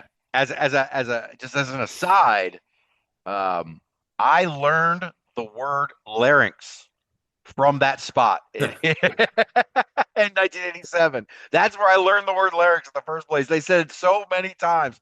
And then Steamboat coming out, he can't talk because he got his larynx busted from the. Oh, it's just those guys are legends for a reason. Well, I could go on and on about those guys. let's hope that Cross carries that through, and now he's got some larynx damage, man. He can't talk because he does. But yeah, like I said, Matt Cross, man. Fun fact with Matt Cross, 2003. My son is a little guy. He's 6. He's really getting into the Xbox, the original Xbox, and playing games. And one of the games that he loved to play was an Xbox game called Backyard Wrestling, and that's all it was Backyard Wrestling. Character on the front giving a frog splash to a guy laying on the ground in somebody's backyard, Matt Cross. Oh shit! So Matt Cross, yeah. So when I say Matt Cross has been around for a while, Matt Cross has been around and has been amazing for 20 plus years, man. Yeah, Hats off to him. that's really cool. I had, like I said, I'm a recent discoverer of Matt Cross. I didn't really watch much of Lucha Underground other than the first season, and then it was gone. I was watching it on Netflix, and then they took it off, and that's when I lost the train on that. So we need to go back and do a Lucha Underground rewatch for sure, because and there's so many I'm down. names, and there's so many names. Like when I went to watch it, I think I was watching it on Netflix when it was. Did they do 3 or 4 seasons? They did 3. They were going to do a 4th, right? They didn't do it. I have to double check. I thought they did 4 and they got Maybe a 5th. Okay. the 5th never came around. All right. So then I think I was watching it on Netflix after the 3rd season, because I think they did a 4th season afterwards, and then that's when they pulled it off of Netflix at some point. But I only watched the first season, and then they pulled it off. So, but I guess I'm sorry. My point was, that was before AEW was in existence. That was before AEW Dark. That was before the indie wrestling experience. I know so many more wrestlers and wrestler names and things like that. I'm guessing when I go back and watch Lucha Underground, virtually every character is going to give me some sort of connection to what we're doing now. You exactly. I mean, I'm trying to remember there's one person in the match, I can't remember the name, but I want to say season 3. And like I said, Penta is kind of the big bad throughout. Jeff Cobb for a little bit was a big bad. Penta had a match, and without getting into it and what was going on, he's this group that was trying to kind of go after him was some sort of syndicate type group. They sent their ninjas to go get him, and it was awesome because it's Penta against 3. It's 3 women wrestlers, right? And at the time, I don't know these women wrestlers. They're from Japan. They've brought them over. Well, when you go back and you watch it, so you've got Penta. One of the wrestlers, I'm sorry, I can't remember, and at some point I'll remember the name. The other 2 wrestlers are Io Sky and Kairi Sane. Woo! And, and the match is just absolutely phenomenal. Penta doesn't hold back. It's a great intergender match. These women kick his ass from one side to the other. And again, I'm sorry, but even the 3rd woman in that match is a name that you'll know. Is that Mayu Iwatani? That's what it is. There you go. Sorry, I was doing research while you were talking. Those are the 3 women. Yeah, so those are the 3 women you've got in Penta. Now think about that. And this is just some weird little El Rey network. Robert Rodriguez, who we love his movies, has decided he wants to get into the wrestling business, and that show, it blew my mind. And some of the matches that I saw in there still to this day blow my mind, and the people that you saw blow my mind. Mm-hmm. And so when and if we get to kind of you and I going through it, whether we do it for here or not, I'm down to watch it with you, because I want to see you with this and see you love it as much as I love it. Yeah, no, I'm ready to go, man. I think when I was watching it before, I wasn't really in that spot yet, and now I'm fully back. I was just getting back into wrestling in 2014 when Lucha Underground was kicking off. I was just for the first time finding out that Sting was in WWE. Like that's how little I knew at that point. So I don't think I was ready for Lucha Underground, to be honest with you. I think I'm ready for it now. But anyway, and I know exactly. I won't say where on here. I've told you before, but I have a very direct link to all those episodes. So we'll watch them. That's good to me. See what? Oh, so I guess that's it. So that's the end. So Juggalo Championship Wrestling. Was there an episode number I think there was an episode number, but I don't have it marked here. Anyway, the most recent Juggalo Championship Wrestling show check it out on YouTube. Follow their YouTube because the shows are just an absolute. They're just chaos and just the best kind. So, all right. So now it's time. We're going to go ahead and bring on our guest this week, Sampson. I won't spoil too much of this interview in advance, but I do want to ask you, John. I sent you the match that he had this past weekend with Jay De Niro. Sampson is a big boy. Hey, listen, I've seen Jay De Niro a couple different times. He is a large man. Yes. Sampson is larger. Yeah, right. Sampson Somehow. is no joke. Sampson is a large, powerful man, and the match was amazing.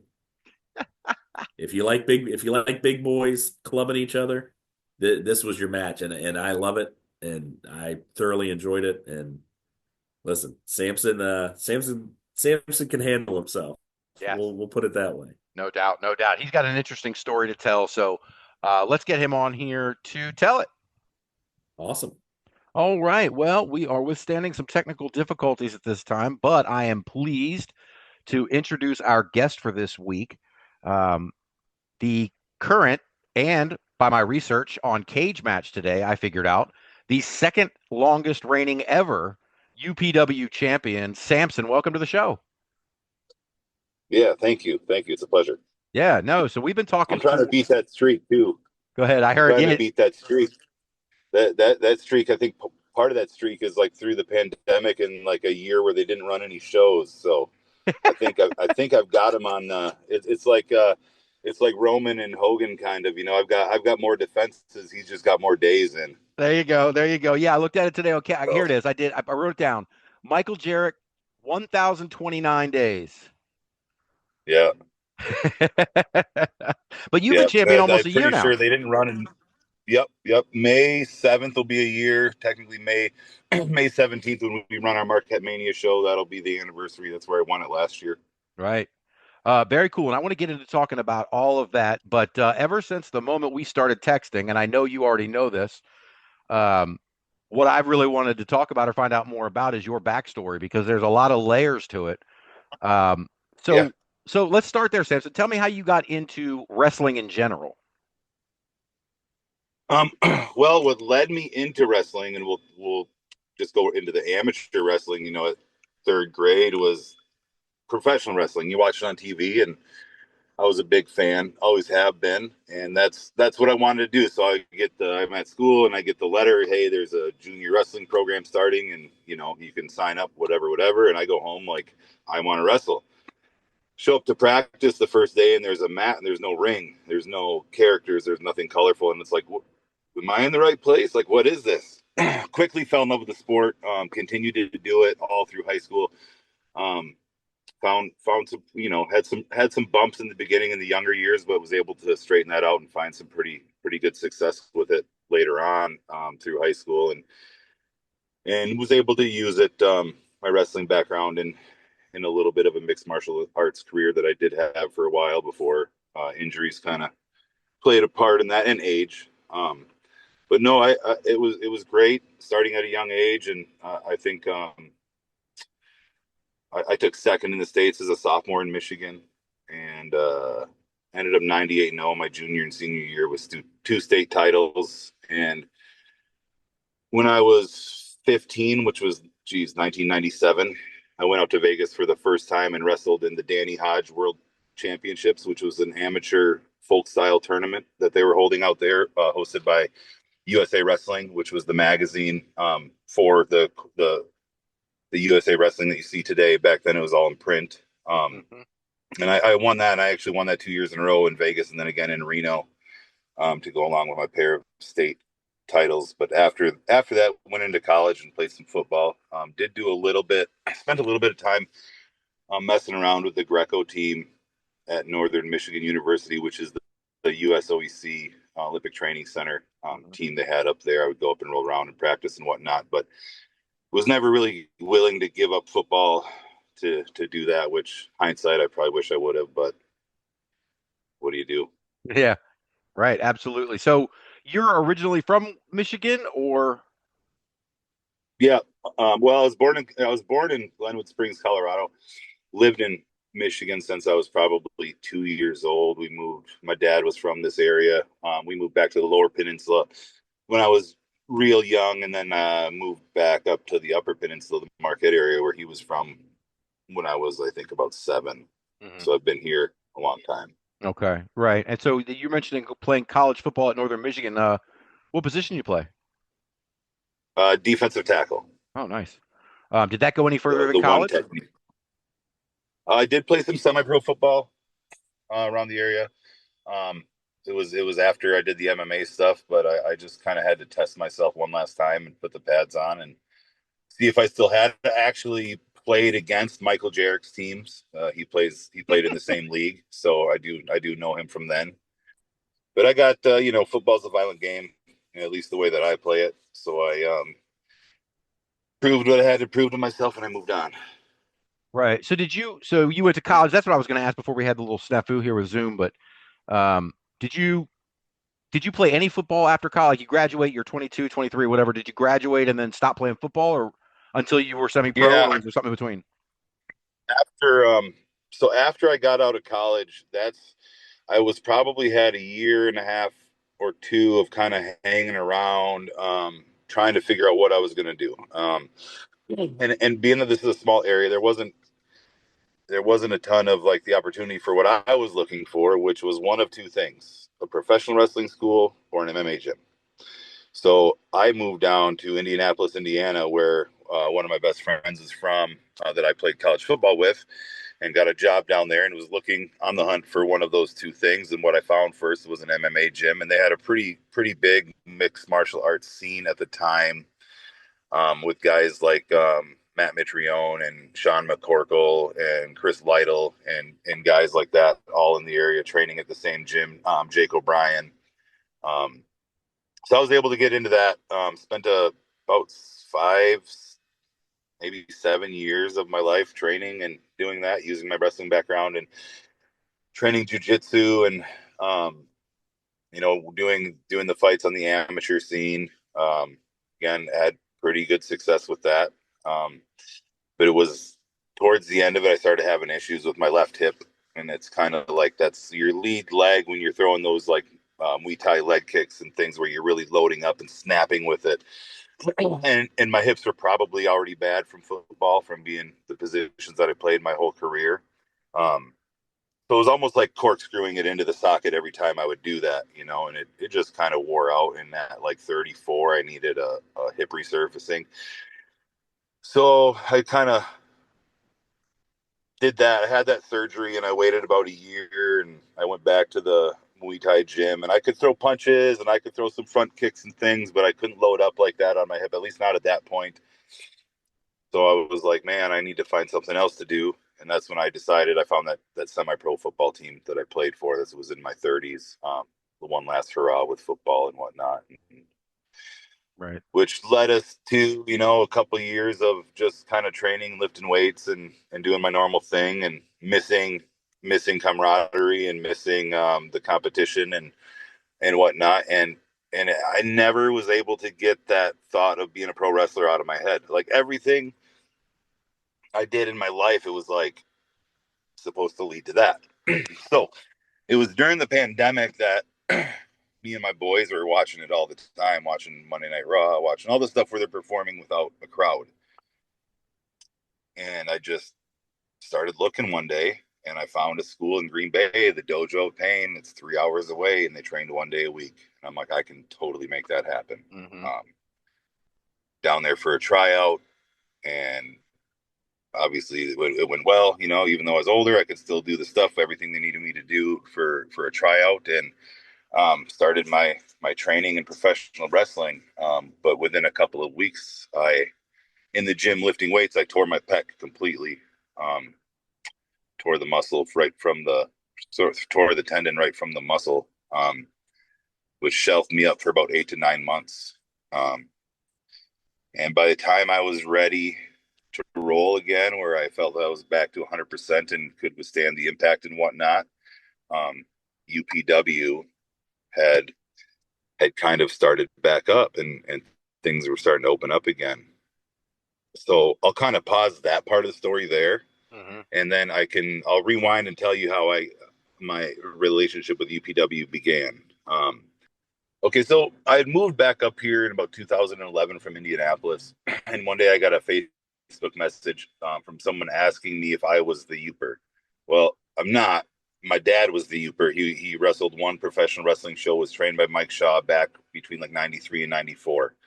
And I'm like, that's not me. That was my dad. But, I'm like, that's the first time anybody's ever asked me about that in my adult life. So I'm like, how do you know? And he's like, well, I was sitting front row back in 94 at that show in Nagani. He's like, I was the kid your dad gave his apple to. Actually, it was him and his friend, and those guys are the ones who started UPW. Oh, wow. Like a couple years later. So fast forward, I always kept in contact with him, and talk about pro wrestling, talk about my love for it, wanting to get into it, but living in the UP, not having anywhere to really train. So when I saw that it did open back up and UPW was back around running shows, I reached out and was like, hey, I spent this time training, ready to go, and yada yada. And he invited me down to a show, and I did a run in, and I did another run in, and then before I knew it, I was working battle royals and essentially my singles matches, and started my singles career. Right. And that's kind of how it all came together for me with UPW. So it was like just kind of crazy, Yeah. from sitting front row in 1994 at a Mike Shaw indie show at a gym in Nagani, Michigan. Oh my God. I have so many questions. So your dad, how did that happen? How did he become the Uper, and why did he only wrestle once? What was the story behind that? Yeah, he knew Mike, because Mike was from the area. Mike was a little bit older than him, but he was they were both high school wrestlers, and he knew him from that. And when he would be in town, he'd see him, they'd chat for a minute and whatnot. And my dad was a big guy, and every summer Mike would take and set aside some time, and he would train guys, and he usually would run a show or two locally when he was off the road. So my dad did the training, and we're talking 92, 93, somewhere in there. And like, we didn't have the internet. There weren't ways to go and find these promoters to get your info to. And it was just one of those things where, pay me to train you and I'll help you get booked later on, and blah, blah, blah. And it's like he got used for the one show and never heard back. And he did send some promo pictures and things out to the bigger companies and whatnot, and got letters back from everybody. And it was cool to see those envelopes come through. But, it just, if you didn't know how to get a hold of somebody in those dying territories at that time, it was you weren't going to get booked. So It just kind of, the big thing is people always said you can't live in the UP and be a pro wrestler because it's so much travel for the shows. But I'm and it is tough, I mean, Green Bay being 3 hours away, Detroit's like 7, but I get over to Canada, get some stuff down in Wisconsin, and UPW runs monthly, so it's enough for me. What other promotions do you work for? I know you mentioned CWE, I think, when we were talking. Yep, CWE in Canada. I go over there basically anytime they're in the Sioux. I'd love to get on a tour with them, but I think my wife and kids would shoot me if I left for that long. But they're a great organization. Danny Duggan, Hotshot Danny Duggan, who's been around Wisconsin a little bit. He runs the show up there, and he's a great dude. They're great people. I have a great time every time I'm up there. It's very well ran, and I've ran, and I won't say any of these names, but I've worked for some promotions in other areas in the bigger cities, and there's some very loosely ran, kind of shit shows around out there, and it's really cool to, when you see it done right at the indie level, it's really cool to see a little bit put into that production, and a little bit put into the look, and to make it look like something more than just a wrestling ring in the middle of a hall, like a square room essentially. And I feel pretty fortunate between CWE and UPW to be able to work for those promotions. I am going down to the Kenosha area for my first time here, April 11th, and working for Just Jake's promotion. I believe it's SCW or SWC or something like that. I'd have to look back and see. I'm working another OVW guy. What's his name? God, I'm bad right now with names. Oh, it'll come to me. It'll come to me. But he's been on OVW TV quite a bit, and I'm actually defending my UPW Heavyweight Championship on that show, and it'll be televised on the UPW TV stuff. Oh, cool. So it's kind of cool. Yeah, that is really cool. Just out of curiosity, maybe you just want to give me a couple of, since you're not naming names, the things that you've seen around, things that, let's just say, things that you've seen around that you've thought to yourself, we want to keep this kind of stuff away from UPW, things I've seen on the road. Give me a couple of examples, not naming names, but just a couple of things you see. Yeah, I think it's just being like mindful of the boys and the girls and making sure that, and maybe I'm just picky, but in my opinion, when you're looking for a venue to run a show, it's more than just the space where the ring goes. Mm-hmm. You need to be able to accommodate, and I know I'm sure every pro wrestler has these stories, but there's times, right? It's the middle of winter and I'm changing outside my car, because the changing area is like a tarped off area. Maybe it's on a stage and the stage is only like 6 feet wide at like a, hole in the wall bar, and it's like you got 30 people in there, men and women, all trying to uncomfortably change while rubbing into each other, bumping into each other. It just doesn't really work like that, Right. And those are the types of things to me that would keep people from wanting to go on those shows, and it's, I don't know. I just feel like there's a certain level. I mean, it's indie wrestling, but there's a certain level of professionalism that needs to be maintained, if you want to be taken seriously in this industry. And that's kind of what I'm kind of big on that side of it. I know I got started late, but I try to do everything right. Mm-hmm. How, since you mentioned it, how hard was it? And I guess you wouldn't know the perspective of someone who trained when they were 20, but what kind of difficulties did you have training? I know you have the hip, but I mean, just as a new guy in the locker room learning to train at 38 or whatever you said was when you started. Yeah. How was that? How hard was that for you versus the younger guys? You mean like from a physical standpoint? No, more of a social standpoint. Well, I mean, I guess a physical. I mean, I can tell the physical. I mean, you said you got the bad hips and things like that, but I guess more as a person who's 38 versus someone who's 20, adjusting to the physicality of the training, but also everything that comes along with it. Yeah, I keep myself in pretty good shape. Like I'm a big dude. I'm 6'6". I was well over 300 pounds. I've dropped about 90 pounds in the last year, but I've always had a decent look to me. And I've always acted extremely professional, and I know the rules. I also was a professional outside of the industry, and people knew what my job was, and I was part owner in a commercial cannabis cultivation facility.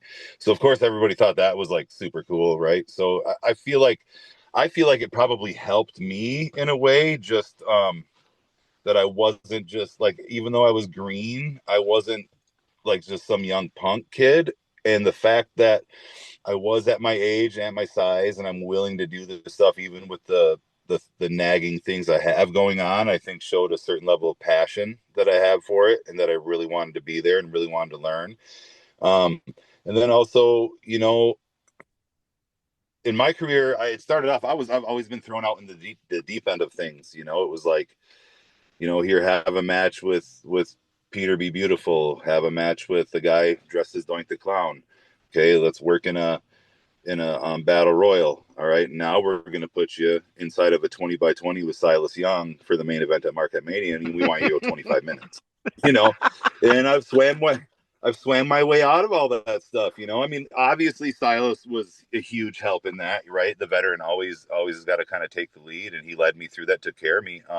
But we were able to put on an entertaining match that I did not win the title in that match. So the crowd was super angry and upset, but we got that emotion out of them. We told the story. It was a funky finish. It was like the Bret Hart full Nelson roll up, where you run up the turnbuckle, and I had Silas in the full Nelson. He ran up the turnbuckle and flipped over my back, and we were both kind of pinned. So you didn't know who it was, and the ref awarded it to him, and it was a cool match. So I take pride in it. I take pride in all the stuff that I do, and I I still, at this point, even, I'm trying to make every match that I work the best one that I've had, and I think this past weekend, with Jay was that exact same thing. It was like just always trying to level up a little bit. Right. No, absolutely. And before we get to this past weekend show, I wanted to ask, so there came another point you told me about more recently where the hip became a problem again. Yeah, back October 5th, I was working the match. And I don't even know when it happened. It had to have happened when I took like a good knee bump and like just fell right down onto my knees. But my right hip was already bad, already needing to be replaced. It was like kind of an intermittent thing. Some days it was really bad, some days it wasn't. I had just gotten a cortisone shot into it 3 days prior to that. So I don't know when it happened in the match. Match goes great. It was with Big Con, and wake up the next day and I'm kind of sore. My hip's kind of sore, but the next day is Sunday, so I'm like laying around watching football, kind of recovering, getting the aches and pains to go away. And the next day, Monday, I'm like, okay, it's not too bad, but I was on my feet for about 6 hours on that Monday. And the Monday night came, and I'm like, oof, this isn't right. Something's not right in here. Tuesday, on my feet for about 8 hours. And when my wife got home Tuesday night, I was like super pale and like curled up in bed, like sweating, cold sweats, and just from the pain. And she's like, you're going in. So we went and got x-rays, and it was revealed that I broke my pelvis. And it was from like the impact of hitting my knees and like not having the space in the joint required for, the absorption of the shock, and the bone from the hip just jamming up against the pelvis and splitting a chunk of it off. So that kind of finished off the joint. They're like, okay, we need to do the surgery, and the doctors are ready to do it. But then they saw that I just had that cortisone shot. And for whatever reason, you have to wait 90 days after getting a cortisone injection to have surgery on a joint. So I spent that 90 days basically crutching around, and in an insurmountable amount of pain. And it was like, couldn't figure out why it hurt so bad. Well, when I had my hip replaced January 16th, the doctor told me that the top front of my femoral head was crushed. Wow. So not only did I break my pelvis, I had crushed my femoral head in my pelvis that I'm trying to walk around with, He said bone marrow exposed and everything. He said it was like of hips that he's seen, 10 being the worst. He said that was a hard 9. Jeez. And, for a 43-year-old, that's pretty bad, Yeah. As a 48-year-old and a 49-year-old sitting here, boy, I can tell you that just ugh. And that was about 9 weeks ago. So I've worked 2 matches since that, and it's been great. I move better. I've moved better than I have at all my entire wrestling career, because I've always had that issue. Right. I was curious though, because I was see, you sent me a video because you actually continued to work matches through that pain for a while. Yeah. And you sent me a video of 2 guys. You choke slamming these 2 guys, and and you're hobbled around. How did you even make that happen? For one, I had the booking, so I reached out to the promoter. I told him what was up. I said, I'm not trying to get out of it. I said, I will be there regardless. Just, we got to work around it. And every show that I worked on, the people were great, and they took care of me. I stay in the middle of the ring the best I can and let them feed to me, and that was the case with the Digglers. They're a good heel tag team up in Canada. They're super entertaining. They're some I love. Some of their matches are some of the funnest ones to watch on those shows, just because of their shenanigans. So it was a blast to get to work with them. I also, was in a tag match again to protect it, and Silas was my partner, and it was Big Con and Fulton, and they were obviously all professionals, and worked to me and made me look like $1 million, even though I only had one leg. So, and then the last one, it was really bad in that point, and we just played into it. Took my leg out, beat it up with a chair. Everything they could do to basically finish it off, because I was having surgery like 5 days later, 4 days later. So, gosh, well, I am going to let everybody know who's listening that I am going to post the picture, as long as Sampson thinks it's all right, that video that he sent me, because you guys have got to see. You got to see this guy work through pain. It's incredible. John, I don't know if you're back. Could you, if you have a microphone, but did you see it? Did you watch it? Yeah, I watched it. I don't know if you can Damn. hear me, but it was phenomenal. The amount of pain that I know I stubbed my toe, I want to cry. So, um, my hats are off. My hats off to you, man. That was Thank you. amazing.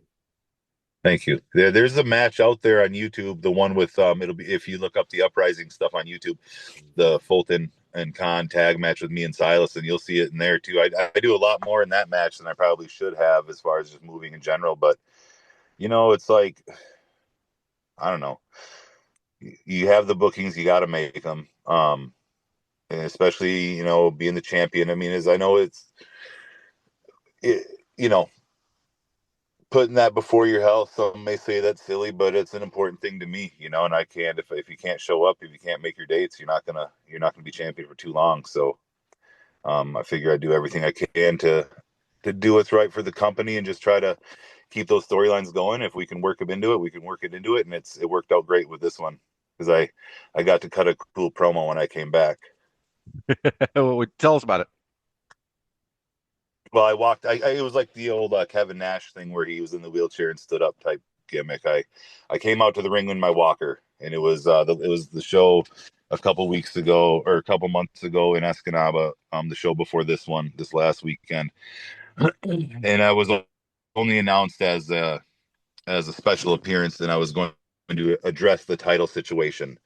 So I came out to the ring in a walk with my walker from surgery and got helped into the ring. And I'm walking around the ring in the walker and making it sound like in my promo that this might be it. It's all done. I'm already too old. And now after the surgery, some tell me the dream is over, I think is what the line said. And then I throw the walker to the side and say, but nothing is over. And, I'm here tonight. If there's anyone back there that wants to come out and try to take what I got, get your ass out here. And the music hits and a UPW original comes out and challenges me for the title. Very cool. And we worked this little match. It was supposed to be TW3. He ended up being really sick, which would have been really cool for me because like working those guys that were there in the beginning is it was cool to work with Jay De Niro. He's helped me a lot, helped me learn a lot about being a big man in the sport. He's a wealth of knowledge, and to be able to work a match with him was really cool. Right. Yeah. And that was what just happened this weekend at Salute to the Armed Forces, which was last Saturday, I believe, correct? Yeah, it was awesome. It was a heck of a match, big man match, slugging it out. Like I said, it to me is at this point probably my favorite match I've worked in my career when I go back and watch it. We had a nice finish in there. I don't know if you knew that, but that was my son that made the save at the end. Mm-hmm. He had been in the storyline. He had been hijacked from me by the collective and kind of turned against me in recent months. So, it was a cool little thing to do with a lot of his friends and classmates there in the audience, being that we were in Marquette. But the match to me was great. We got a lot of compliments on it afterwards. And it meant a lot to sometimes, working some of those vets and different guys, it's some mean more than others, but that was a good one. That was, we put together a nice little story, I feel like. Yeah, no, I watched it. It was a great match. I think John saw it. I think I sent it over to John. Yeah. And we had some Great promos match. building up to it. I don't know if you got a chance to see any of that stuff. I have them all posted on my Instagram, but they're promos. Like I cut one on him first, and then he cut one back, and then the day before the show, we each cut another one and kind of built it up a little bit more. And that was a lot of fun too, like telling that both sides of the story, like through the promos and then in the ring. Right. Now so there's notes about the benefactor, who and these masked guys. What is that story just playing out there at that show, or is there a backstory that's been leading up there? Nope. So if you go back and watch any of the stuff from Marquette Mania 2, so I kind of had a grudge match with Madman Fulton. I had worked a match with him last March. He busted me open with a chair pretty good. Left me laying after he jumped me after a match for my former manager that I kind of booted out of my from being my manager, kicked him out. So he was trying to get back. He hired Fulton to come in, take me out, which he did at that show. So the grudge match was at Marquette Mania. Worked that match. It was a pretty good match. I won. And then Judge Jesse had won a contract earlier in the night, kind of like a Money in the Bank type gimmick, a cash-in contract for the title. Ken Anderson beat Joey Avalon in the main event for the title. Avalon was the champion. Ken Anderson beat him. Yeah, he came out to cash in his contract, but he hadn't signed his name on it yet. So I came out, being that I felt like I got screwed over the year before, and took the contract from Jesse and choke slammed him and signed the contract myself and cashed it in on Ken Anderson and left with what was rightfully mine in the first place, in my opinion. So after that, these mysterious white mask people started showing up. I think the first match they showed up in was my match with Congo Kong. They kind of made their appearance known, and started raising the questions. And then they interrupted my match with Parker Boudreaux, and me and Parker ended up fighting him off. And then they've been involved, like they got Big Con to work for him, and they got Madman Fulton to work for him. And then it was revealed that the benefactor, who runs the collective, that was Judge Jesse. And obviously he's doing this because I took the contract from him, and he's trying to wreak havoc on my life, and he's trying to reclaim what he thinks is rightfully his. So he's currently holding another cash-in contract that he won in Escanaba right now. I'm surprised he didn't try to cash it in on Saturday. But we'll see what happens in the future with it all. Right. No, very cool. I love the story. So I want to tie this in though with the TV. So you guys have local TV. Yep. And so is this playing out like episodically on the weekly TV? Yep. Yes, we do the weekly TV, and how we do that, if we have a show with 6 or 7 matches, we try to keep our time limits all to 15 and 20 for the title matches, 15 for non. That way we can fit two of them in a episode, or one title match, and maybe if both of them run short, we can squeeze things back in, trim things, whatever. It just makes it easier for TV that way. So that has all played out on TV, with also vignettes and promos and things like that from Judge Jesse, from myself, from other players in the game. And it's, as far as the collective, is not every week, but any time that my matches are shown or highlighted, obviously when it's involved, yes, they do keep that story going on there. So every couple of weeks you'll get a nice little check-in from the collective and get updated on the story. And if it isn't one of the episodes with the match with all that in it, that's when you usually get the vignette or a promo from somebody keeping the things going. So we try to do that. We've got a couple storylines going. We feel like it's just part of wrestling, and it keeps the fans engaged. And some promotions just like to set up the ring and have matches, and that's fine. It's like there's a flavor for everybody. We like to keep our fans engaged and try to grow our fan base based off that stuff. And we've gotten a lot of good feedback on some of our storylines being like, for indie wrestling being compelling for what it is, So right, yeah, as long as we can keep people paying attention. Yeah, absolutely. I was going to ask you though, with the local TV, is there a lot of the people who have local TV put it somewhere online to stream? Is there anywhere that you can watch this weekly TV show online? Yes, YouTube. We also air at YouTube. We air Saturday mornings on YouTube at 10 a.m. and it's UPW Uprising, and you can find it. I mean, I'm pretty sure that's all you got to search, and it pops up. You'll see all the recent episodes. Then it runs at midnight on Saturday nights here. And then I'm pretty sure we are getting added to the Gray Media streaming portion of what they do for their on-demand stuff. So if you're in a part of the country that has Gray Media, and that's like the top corporate company for these little like WJMNs and WJPDs out there across the country, if you're in one of those affiliates, you'll be able to find it on some of that stuff. Very cool.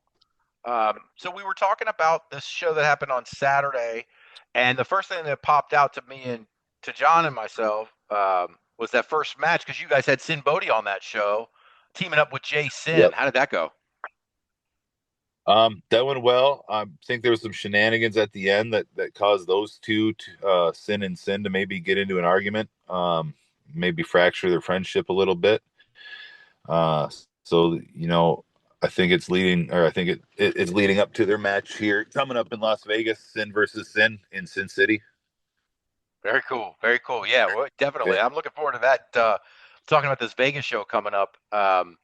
But those guys, I think that will be able to be streamed too. I think our Vegas show is going to be streamable through the FSW streaming service that they have set up. oh, And I cool. will let you know for sure on that, and I'll get you all the info as soon as I know. I'll send you a message with it or whatever. But yeah, I'm pretty sure that's going to be up for viewing. Right. Now, their opponents at that match, or at the show this past weekend, Onyx Andretti, Tully Bertarelli. I think you told me one of them's going to be able to make it out to Vegas, right? Yes, Tully is. Yep.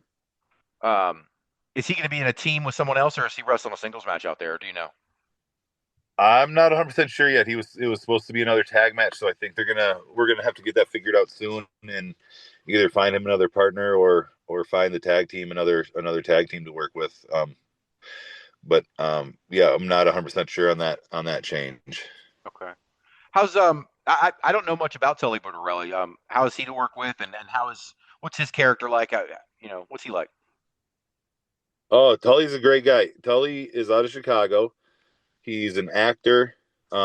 He's done many commercials. He's been in some TV work. He's been in some movies. He's done all kinds of stuff like that. He's a great dude. He's a big guy. He's about, I think, 6'3", 6'4", about 285 pounds, all tatted up, got a great look. Kind of goes for that old school high-waisted trunk and boot look. Good worker in the ring, great dude in the locker room, just great to have around in general. Very cool. Let me see what else. And I think he's like about close to 20 years in the business too. I mean, at least like 16 to 20-year vet, something like that. Mm-hmm. Yeah, that's and so, but you're just meeting all these guys. You didn't know him before. No, I mean, I've known Tully for about maybe a year and a half now. We met on another show, for a promotion called WLW that was running in northern Wisconsin a little bit. Mm-hmm. Very cool. Is you said he's been working for almost 20 years, so he's closer to your age than some of the other guys. Yeah. Yep. One of the matches on here that John and I were intrigued by, just because we're fans of these two gals, was you guys had Sierra taking on Leela Hall. You mentioned a minute ago, I think, that Leela, or maybe you mentioned it to me off air before we started, that you were going to try to get Leela in a match coming up here. But is Sierra also a regular worker for you guys? Yeah, Sierra comes up quite a bit. Sierra and Joey both. She's so good in the ring, and she's good with the younger talent too, because we try to bring in a mix of young and Sierra's not old, but she's a veteran. She's an established veteran. She's established herself. She's an extremely good worker. So, it's always good to help the young people figure stuff out and help them put on great matches, which they do every time. Every time she's in the ring, it's a banger. Yeah, no question. I mean, John's shaking his head over there. I turned John on to Sierra a few months ago, and he's just he said a lot of the same things from a fan perspective that you're saying here. How impressed he was with the way she can go in the ring. And Leela's young. She's from the Detroit area. But I was on a couple of shows with her down there when she was like fresh out of school. And she's really come a long way in a short period of time, and I really think that Sierra brought the best out of her on Saturday night, in my opinion. It was a really good match. If you talk to Lloyd, who's the owner, Lloyd Sorrell, the owner of UPW, he would tell you that it was one of the top 3 matches of the night. Really? Very good. Yep. Yeah, I was live for Sierra working with Laney Luck recently, and I made a comment to someone that it was like those two had been wrestling each other for years. Like it was they're just so fluid, you know what I mean? And the whole thing, it's something as a wrestling fan, not someone who's not going to wrestling school, it's hard for me to put my finger on, but it's something you can sense if you see enough matches. Oh, right. Well, I was listening to Jericho's podcast, and he had what's her name on there from AEW, Blue. God, I can't remember any names right now.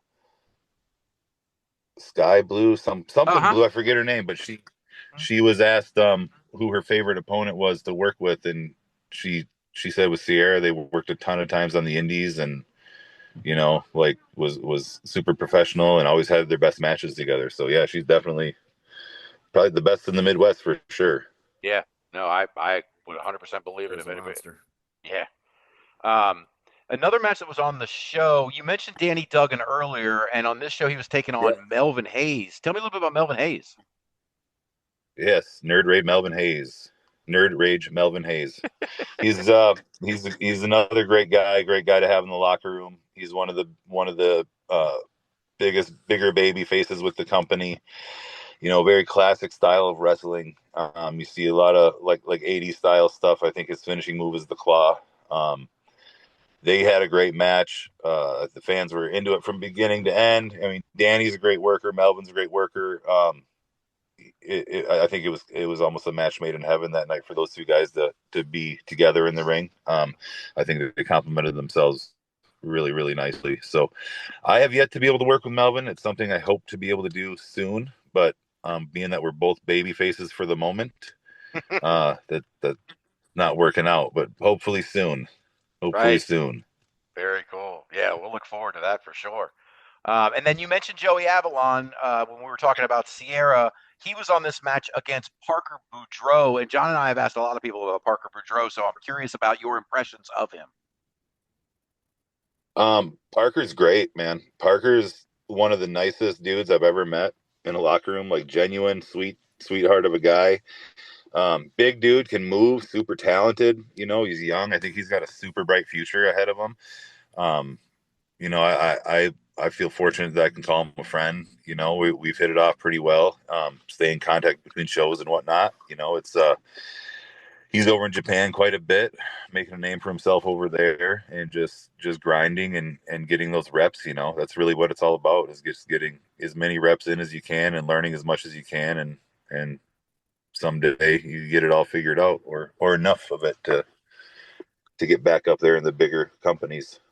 Right, absolutely. And yeah, John and I have talked many times before about how it stinks that Parker Boudreaux got the wrong label at such a young age as the next Brock Lesnar, and it just screwed him completely. And anytime I've seen him go without that cloud hanging over him, the rest of it, when you pull all that, forget my language, you pull all that bullshit away, this kid can go. At least from what I can see. Go. No, he can. I mean, he can work in the ring at a very high pace, at a very high level. He doesn't get tired. He's a big dude. He's strong. I mean, he can do all of it in there. So it's only a matter of time for him, and I'm super excited for that. That'll happen sooner than later for him. Yeah. He's right down there in Florida too, so it's hop, skip, and a jump for him to get over to the Performance Center when he gets back up that way. No doubt. What was I going to say about? So you said that. So Parker is going to be. Is Parker going to be on your next show? He's not in Vegas, but he is going to be at Marquette Mania. He got challenged by, you see, when we faced each other, and then we went back to back and fought off the collective. So now they're going to be, the Big Con is a part of the collective, and he's challenged Parker. A video came on the screen Saturday night to challenge him for Marquette Mania. So that's one of the first big matches that we have announced. That's going to be a great night of wrestling. Yeah. I think you were telling me off. I think you were telling me off later that it's kind of your WrestleMania, right? Yep. It's our biggest show of the year. You know, we travel around the UP, do our smaller shows. We get, you know, between 200, 300 people ish, you know, at our shows for our smaller ones. And then our first Marquette Mania, we drew about 850. And our second Marquette Mania, we drew about 750, but we were also competing with Northern Michigan University's graduation weekend. Okay. So tough one. Hoping this year is like our big year for it. I really think that this show we just had is going to really help, because there was a lot of new fans there, and everyone had a great night. I mean, people were so excited, and like, you know, you've been to a wrestling show and sometimes they go too long and everyone's leaving and they're exhausted, or like when they're leaving and they're still buzzing, you know, and that's how it was Saturday night. Like, people were still on fire from it, leaving the show. And that's kind of where you want it to be. You know, you don't want them to be like, oh, that took forever, I don't want to come back, these shows take too long. It's like, you want them to be like, holy crap, when's the next one? Yes. And that's what we got Saturday night. Yeah. So no, that's great. I've always been a big 2 hours to 2:45 is like the sweet spot of wrestling. Otherwise, yep. And what we try to do at UPW is give them 2 hours of wrestling and a 15 to 30-minute break. Yep. And Yep. for me, and that's perfect for me. I mean, now, of course, I go to these shows lately, and I've been reviewing them and taking notes and taking tons of pictures and doing all this work. So for me, it's exhausting as well. But even as a fan before then, like, I start to – it's not that I lose interest in the wrestling. It's just like, this is too much at once. It's too long. I'm too tired. I haven't eaten. I haven't – my dogs are at home in the cage. Like, it's – all these things just start to come up, and it's not related to the wrestling. Right, you lose right. Right, exactly. And it's we've had that, we've had shows where we're booking 8-9 matches on it, and you can't, you don't want to be giving people 5 minutes in the ring, so you want them to be able to tell a story, but when that happens, you're running 3-hour shows. You have that exhaust at the end, and that was something we tried to change after last year, and for this whole calendar cycle is like, okay, let's cut it down, do what we need to do for TV, put on the best show we can. And I think that helps the boys in the back too, because it's not such a long night for them. The show's moving, it's on track, everything's flowing, and you get to your match, you go work, and it's everything just kind of carries on with everything else, is from like the good vibes and the positivity and the crowd being hot, and it's just like it's all a carryover. And if you don't lose that and you keep it for the whole show, I think it results in some magic. Right. Well, since we're talking about it, kind of out of order chronologically, but since we're talking about Marquette Mania, have you announced any other matches and or special guests? We have announced Ron Simmons and D'Lo Brown and awesome. Jillian Hall. Yeah. Oh, cool. I think Jillian Hall, I believe Jillian's coming in to do the meet and greets, and I think don't quote me, but I think we got her special guest refereeing the women's title match. Oh, cool. Who right now is scheduled to be Crystal White, Danny Moe, and Zandra Lee. And we may or may not be adding to that, but when we do the announcement, we'll get up there. Nice. Very cool, man. Yeah, well, I like I've seen Danny Moe. She and Facade are essentially everywhere. So, like, if you've gone to an indie show in a 3-state area, you've probably seen Danny Moe and Facade somewhere. But I love them. Every time I see them, I think they're fantastic. So I think that match. Oh, they're great. Yeah, no, they're great. Danny's a fantastic worker in the ring. She definitely gets it done. And we're trying to, at UPW, the thing we wanted to do was actually build a legitimate women's division, and always at least highlight a good women's match every show. And we spent the last year introducing, new women. We introduced Zandra Lee, introduced Danny Moe. Sierra has already been around. We had a girl Chaos come up from Grand Rapids. We've had Lulu Lorena in. She's great too. I hope I don't forget anybody. Well, yeah, we've been trying to build a legitimate women's roster to complement what we have for the men's stuff going on, and bring in women that can, number one, put on a great match. Right. That's the number one requirement and the main requirement. So. Yeah, no doubt. Now, so I know we don't have too much more time with you. You got to go here in about 20 minutes. So I did want to talk about Vegas. Have you guys, I think maybe I already asked you this on the podcast or whether it was our conversation earlier, but I think you guys have told me you've never been to, you told me you'd never been to Vegas before with UPW. This was the first time. How did that come about? So our production manager, production guru, production goat, whatever you want to call him, Steve Van Beckham, he was looking, he came across that listing FSW had for renting out their space for shows on WrestleMania weekend. And we started crunching the numbers, and it was like, if the people that from UPW that want to be a part of it, get themselves out there, and we can use some talent that's already going to be out that way, or source some talent from Vegas to fill some roster spots, that this probably isn't going to be a super expensive show, and what we'll get out of it exposure wise will probably outweigh any negative to the costs anyways. And that's kind of what we're hoping for. I know Lloyd was hoping for this year to be a big year for UPW to make a big jump from where it was to kind of being up in that upper echelon of indie shows. And I think this would be a big part of it, just being out there that weekend amongst the other promotions that are there running. So Right. Yeah. I think it Absolutely. speaks volumes of us as a company that, we run the Upper Peninsula, Michigan, but here we are in Las Vegas. And questionably, I mean, if you look at the cards that weekend, I don't know if you're going to find a better one. I All mean, right. we got Mil Muertes and TW3. That's going to be a freaking amazing match. Yeah. Jay Sin and Sin Bodie. I mean, you guys probably see Jay Sin around a little bit out on the East Coast. He's up and down where you guys are, Virginia and all over.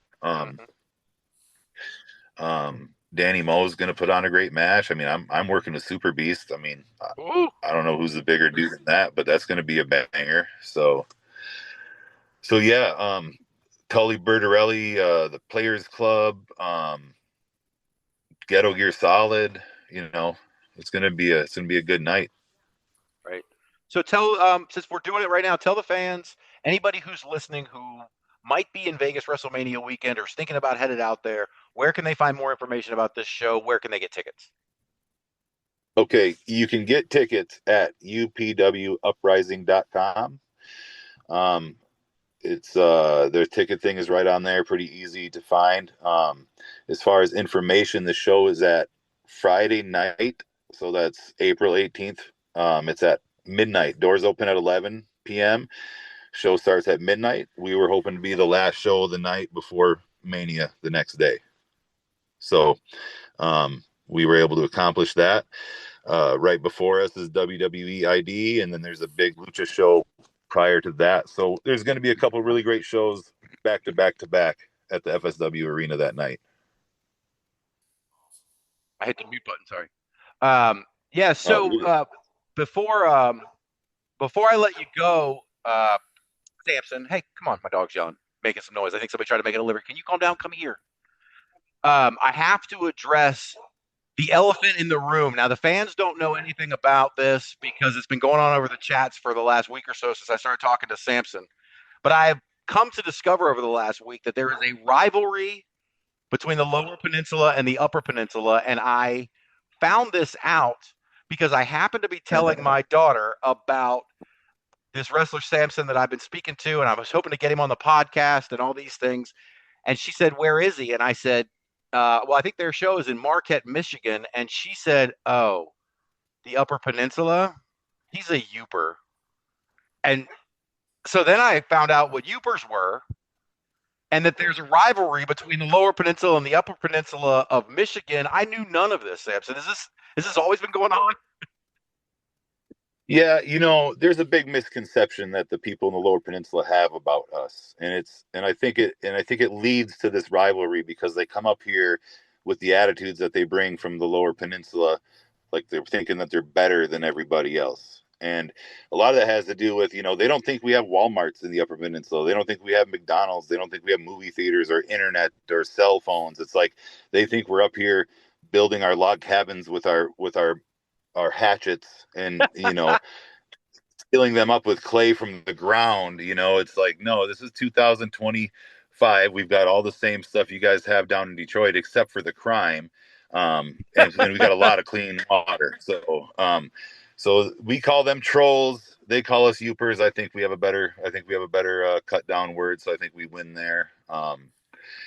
But yeah, it's a friendly thing. I've experienced both sides of it. The Youpers are just more friendly.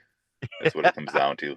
I love it. We don't hate on them like they hate on us, and we take a lot of pride in our Upper Peninsula heritage and our Upper Peninsula roots. And people from the Lower Peninsula don't get that, and I'm like, well, I understand why you don't get that. But I mean, don't get me wrong. I love Detroit. It's one of my favorite cities, so I'm not trying to speak bad on that. I have a lot of fun every time I go down there, and I do genuinely enjoy Detroit. And I've watched it go from here to there to come back up and be a lot nicer than it was. So I love seeing that. I love a good comeback story. So right, yeah, absolutely. Now, to be fair to the people in the Lower Peninsula, you guys do call them trolls. That was the funny thing I just recently found out was the trolls, and that's because they live under the bridge. Is that right? Yep. They live under the bridge, the mighty Mack. Yep. Oh my goodness. Well, listen, Sampson. So I will tell my daughter. Oh, that was the other thing I wanted to mention to you before I go. So I was on the UPW page, to the YouTube page today, and I find Yep. out that you guys introduce your wrestlers on the Upertron. That sent my daughter over the edge. She was done. Yes, yes, like the jumbotron, but the Upertron. Yep, we get that set up at Marquette Mania. It's a big screen. Like I think it's be about 40 feet by 30 feet this year. Wow, that's awesome. That's awesome. Yeah, we do it's a whole shebang. If you're ever going to come to a show, that would be the one. The production is out of the world, out of this world. We use a local company, Double Trouble, that they're local to Marquette, but they do a lot of weddings and stuff around here, but they go all over the country and all different parts of the world and do really big, high level production stuff. So this is like a labor of love to them to be able to come and like do this show and show the people of Marquette, like, hey, you know, we do DJ weddings and do things like that, but this is what we really do. And, you know, we go with the trussing, and I mean, it looks like, you know, the headbangers and guys like that, they're like, man, we haven't worked at a show that had trussing since we were in the WWE. And that's, you know, the up around the ring and people can climb on it and the lights are on it. And yeah, it's a pretty good look. Hell yeah. So for that show, all the same information as before, all the same places to find tickets or different information? Yep. UPWuprising.com. You can find all of our information there. You can find all of our information on the socials, on Facebook, on Instagram. You can follow me at Sampson's here on Instagram. I post all this stuff as well. Basically, yeah, that's where you get it all at. Sounds and good. Marquette Mania is May 17th. Vegas is April 18th. Those are our next two big dates, and they're two big ones. They're big, circled in red on the calendar. Oh yeah, hell yeah. Well, we wish you luck at both of those shows, Sampson. We really appreciate you coming on tonight, and hopefully we can have you back in the future. I got lots of other questions to ask you, and hey, anytime. It was a blast. I would come on and do this whenever you guys wanted. Very cool. Maybe after Vegas or after Marquette or whatever, we can talk about those shows. Sure. Yeah, I would love to. I'll do it after each one if you want. Sounds good. Hey, Sampson. All right. Again, thank you very much for coming on the show. We'll talk to you soon. Yeah, great. Thank you. Thank you. Well, as you guys can probably tell by now, we pre-recorded that interview with Sampson. We had some technical difficulties last night, several of them actually. My Zoom was just going crazy, and John's microphone with his headset was all out of commission. Yeah, it was. But he's back with us here now as we're going to preview these shows coming up this weekend. Before I do that, I do want to go back and circle back to Sampson.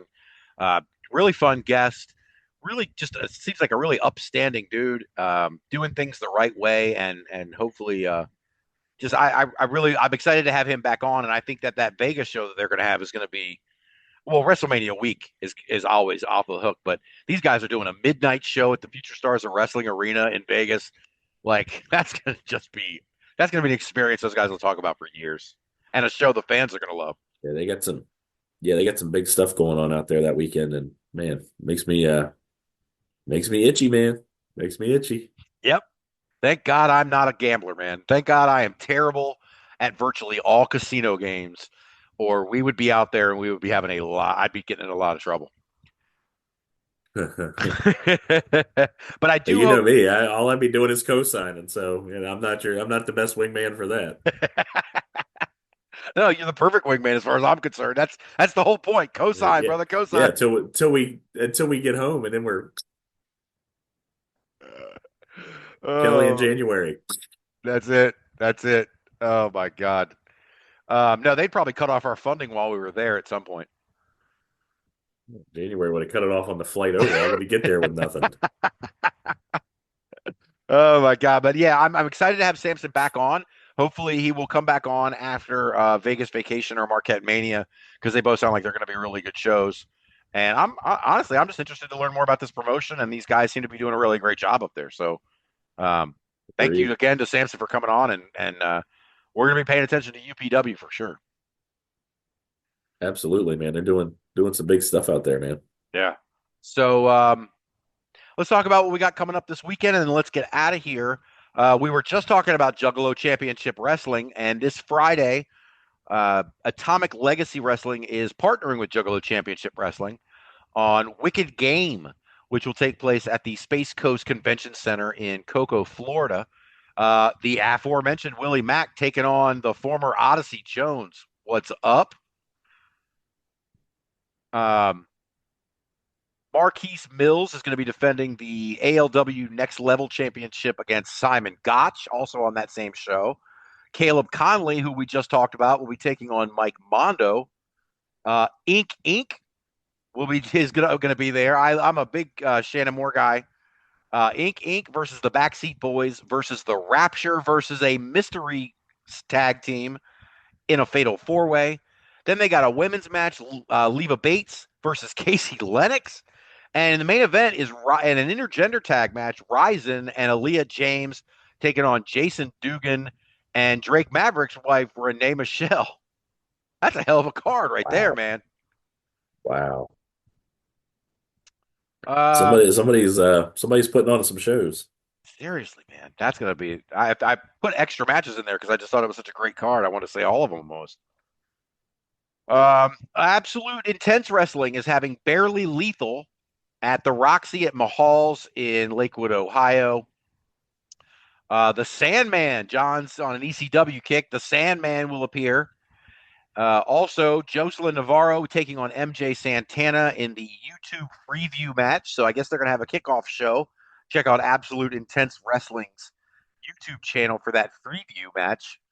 Eric Taylor will be taking on Shaw Mason for the Absolute title. Derek Dillinger will be taking on WWE ID prospect Sam Holloway. And then we've got a 6-man, Trey Lamar, Nipsey Nash, and Tyler Jordan versus PME and another ECW connection, Bill Alfonso. Wow. Are you where are you on Bill Alfonso? I will say one of the most annoying managers in the history. You know, if you want a manager who's slick, you don't get Bill Alfonso.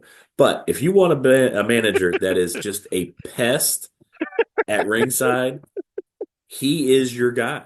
He is just next level. I mean, I can remember, back in the day and watching ECW, and man, there were times you might have to walk away. Me personally might have to walk away from the screen because I couldn't take his voice, man. The whistle, I couldn't take it. Couldn't. Even during rewatches now, I'm rewatching now. I have to pause it and stop for a second.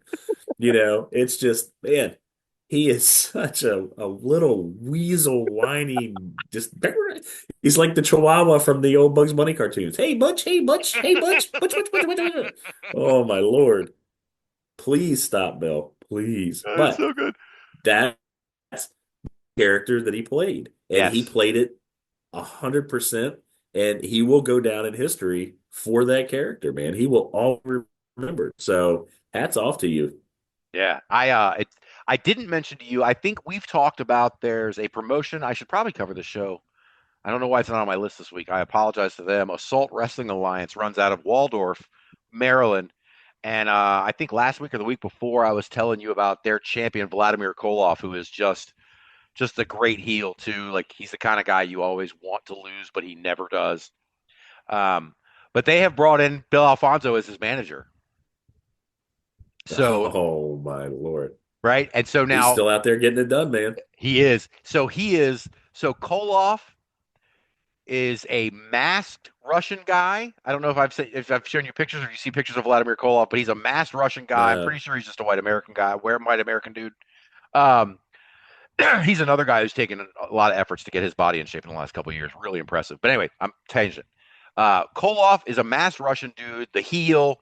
He comes to the ring to the Soviet national anthem, the whole shtick.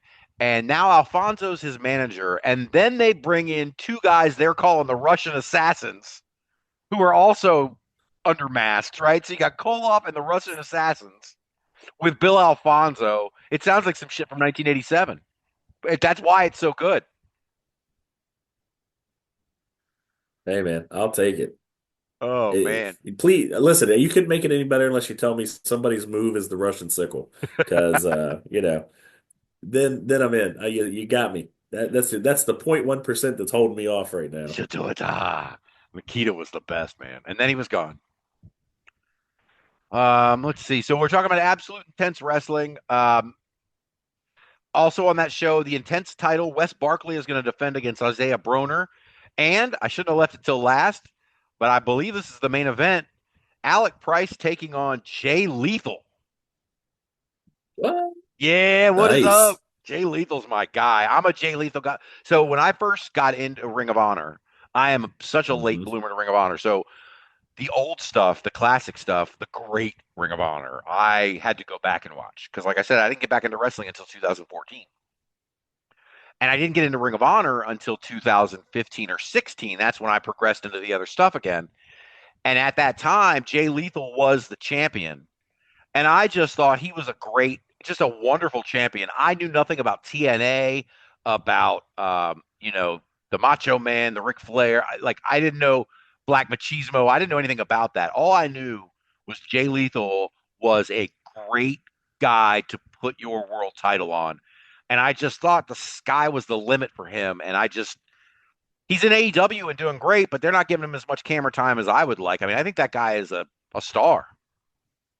Absolutely. Hey, listen, he's a guy that can carry your company as far as I'm concerned. Me too. I don't know why. I've never heard bad backstage stuff from him or personal stuff.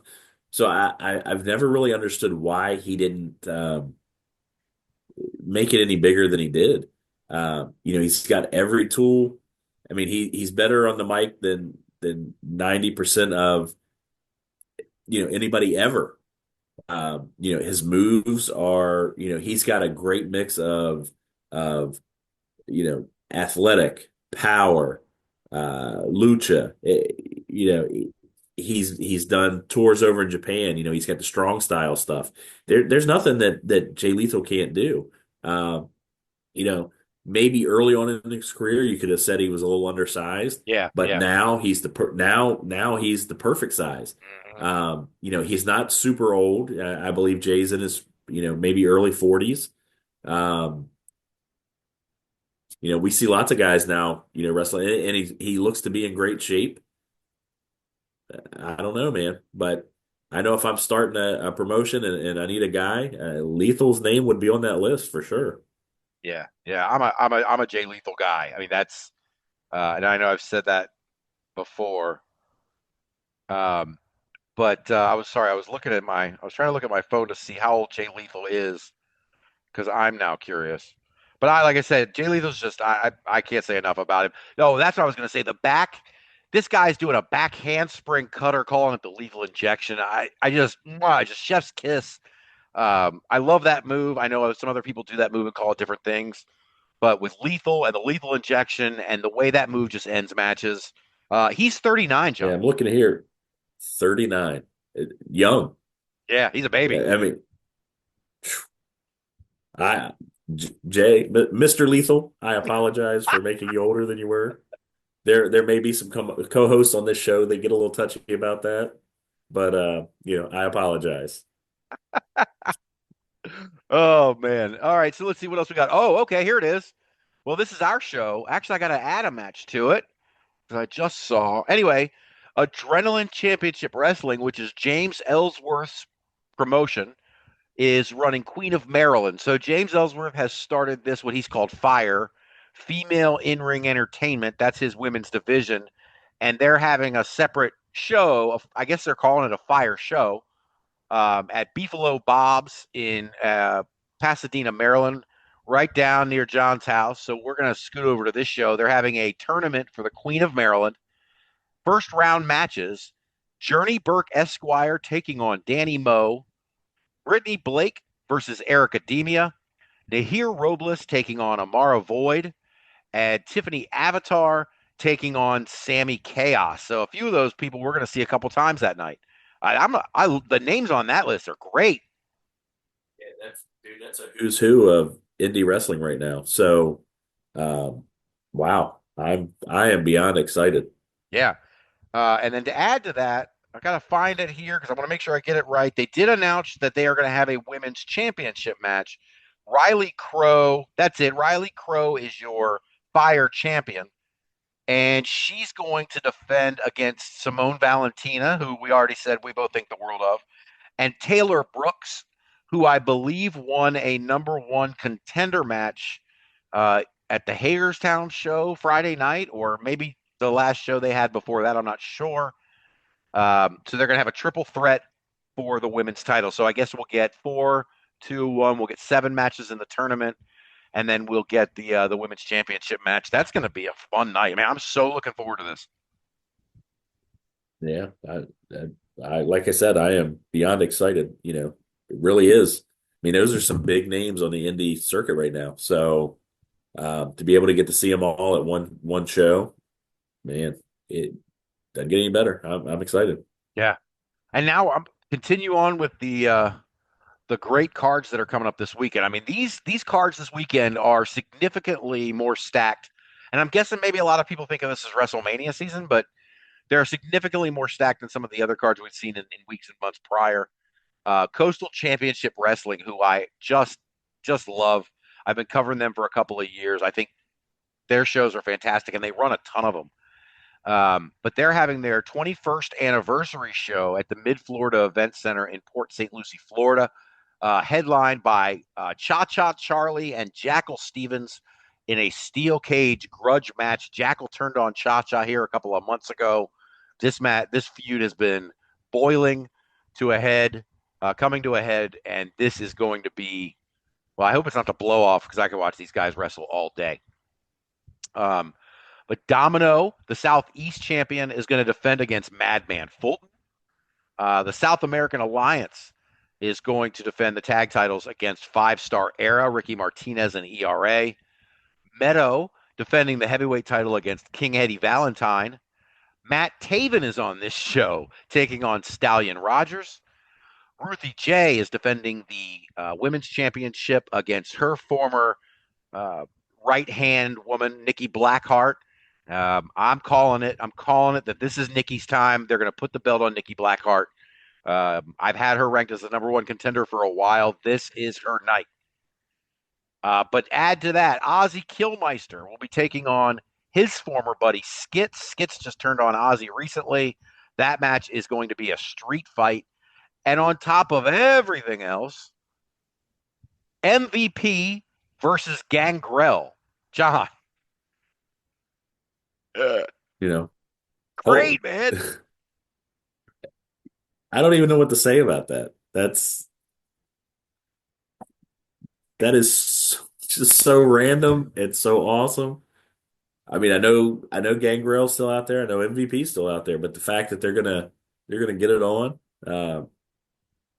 hey man, I'll watch that for $1. Let's go. Yeah, MVP's doing some of his best work in the last few years, just on the mic alone. Absolutely. The stuff he's doing in the AEW right now. I mean, I am not an AEW hater. I like AEW, and we're going to see Dynamite here in a couple weeks. I've been to several Dynamites. I love AEW, but do they have a problem telling stories? Yes, they do. And MVP ups that game significantly. That's a guy who can draw you in. MVP is a guy, like they used to say in the 80s. MVP is a guy who will bring them to the building. Agreed. So anyway, I look and forward seats, to man. Butts and seats. That's no bullshit. Also, last show for Friday night, we have Real Shoot Wrestling. No Loss, No Love is the name of the show, taking place at the Kanawha Lounge in Buckhannon, West Virginia. John, you know where Buckhannon, West Virginia is? Is that near where? No. You ever lived in Buckhannon? Never lived in Buckhannon. But anybody that knows Leetart, what up? Yeah. You know who knows that? The other five people that lived there when I lived there in the early 80s. Oh my goodness. So let's see. On this show, we got Kevin Tyler taking on Johnny Duff, Trevor Gage versus Logan Taylor in a bar fight. That's awesome. The Feasty Boys versus the Sawyer Brothers for the tag titles. A fire ass 4-way match between Anthony Rucker taking on Papa Razzi versus Tyler Rosefeld versus Lane Cayley. The PWL title will be on the line as OK defends against Gen Z. The women's title will be on the line as Lexus Sin defends against Luscious Luna. And the aforementioned Carrie Morton will be there in good old Buckhannon, West Virginia, taking on Theo Strong for the Real Shoot Wrestling Championship in the main event. That one will be really good. Carrie's a really good performer. I'm going to definitely have to check out some of his stuff for sure. Yeah. And I'm interested to see what you think afterwards, after you've watched. Moving on to Saturday, Beyond Wrestling. is having Prince of the Rodeo at the Six String Grill and Stage in Foxborough, Massachusetts. I only saw a couple of matches posted, but one of them is Donovan Dijak, who's, man, he's been making the rounds. I feel like I mention him every week. Taking on Bryce Donovan. You've also got Fancy Ryan Clancy teaming up with Marcus Mathers to take on Brad Baylor and Ricky Smokes. And then Sean Legacy will also be there taking on Gabriel Sky. Those 3 matches alone are worth the price of admission. So I would definitely check out to see if they posted any more since I put this sheet together. Out in Delaware, our guy Draven, my second interview for this podcast. Caw-caw! I did that terribly. Sorry, buddy. Anyway, Draven is going to be out there. Dynamite Championship Wrestling, Guts and Glory 22 at the Delaware Auto Exchange in Felton, Delaware. Leroy Robinson, who just lost the H2O hybrid title, will be there in a triple threat against Sugar Dan Stofko and Boom Harden. The Broad Street Bullies will be there taking on Eye of the Raven. That's Draven's tag team. Definitely get out there and check him out. Support Draven. He supports us. Mr. Ooh La La will be teaming with Cha Cha Chance. That's really awesome. To take on Fallen Phoenix and the Miasma Zach Ramses. Controlled Chaos will be challenging White Jazz. I have to say that very carefully. White Jazz for the tag team titles. And Kaz Lee versus Mr. Miller. The winner immediately gets a no-limit title match. That'd be a pretty good show. Good. Yep. Ohio Championship Wrestling is having battle lines at Springfield Baptist Church in Akron, Ohio. Matthew Taylor will take on Jake Eli. Jimmy Shane versus Truck Morris, an indie wrestling experience favorite. The unwilting Tatiana defends the women's title against Pegasa. Dontavio and Warhorse will be taking on the Associates in a 6-man. And Beastman and his Bone will be there taking on Tommy Hamilton. Out in Marshfield, Wisconsin, Frontline Pro is having call to arms at the Bakerville Bar. Joe Alonzo will be there defending the Bakerville title against Jared Jacks. Backwoods Brown will be there challenging Hartenbauer. Darren Corbin will take on Josh Price for the Heavyweight Championship. Rory Shields versus Ray Larson. Shaw Jordan versus Jake Parnell. And Joey Jet Avalon taking on Ben McCoy. Over in Fox Lake, Illinois at POW Entertainment, POWW, they're holding a show called Awakening at the American Legion 703. Will Emery will be defending his championship against James Creed. Mason Perks will be defending. Oh, no, the heavyweight champion Mason Perks will be on the hot seat with Nicholas H. Meat Hooks O'Bannon will be taking on Caven O'Reilly. Hardcore Impact versus Disposable Income in a tag team match. And Shelly Benson versus Crystal Carmichael. John, are you in the loop on Shelly Benson at all? No. She's Rich. We're gonna have Rick Buchholz on next week. We're going to do our first rewatch. That's gonna be fun. I could probably get into doing the rewatches. Lucha Underground, we were already talking about that. But he's also, before we get started on that rewatch, Rich is going to talk about there have been a lot of changes recently to his card at Homecoming. A couple of his guys, his workers, performers. Sorry, I was losing my train of thought there. A couple of his performers have gotten some really cool opportunities that I still don't even really know about. I just know they're there, and they're causing these folks to have to miss Homecoming. So he's had to adjust the card. Shelly Benson is now going to be on that show. He's going to tell us about that and all of the changes next week before we start our rewatch.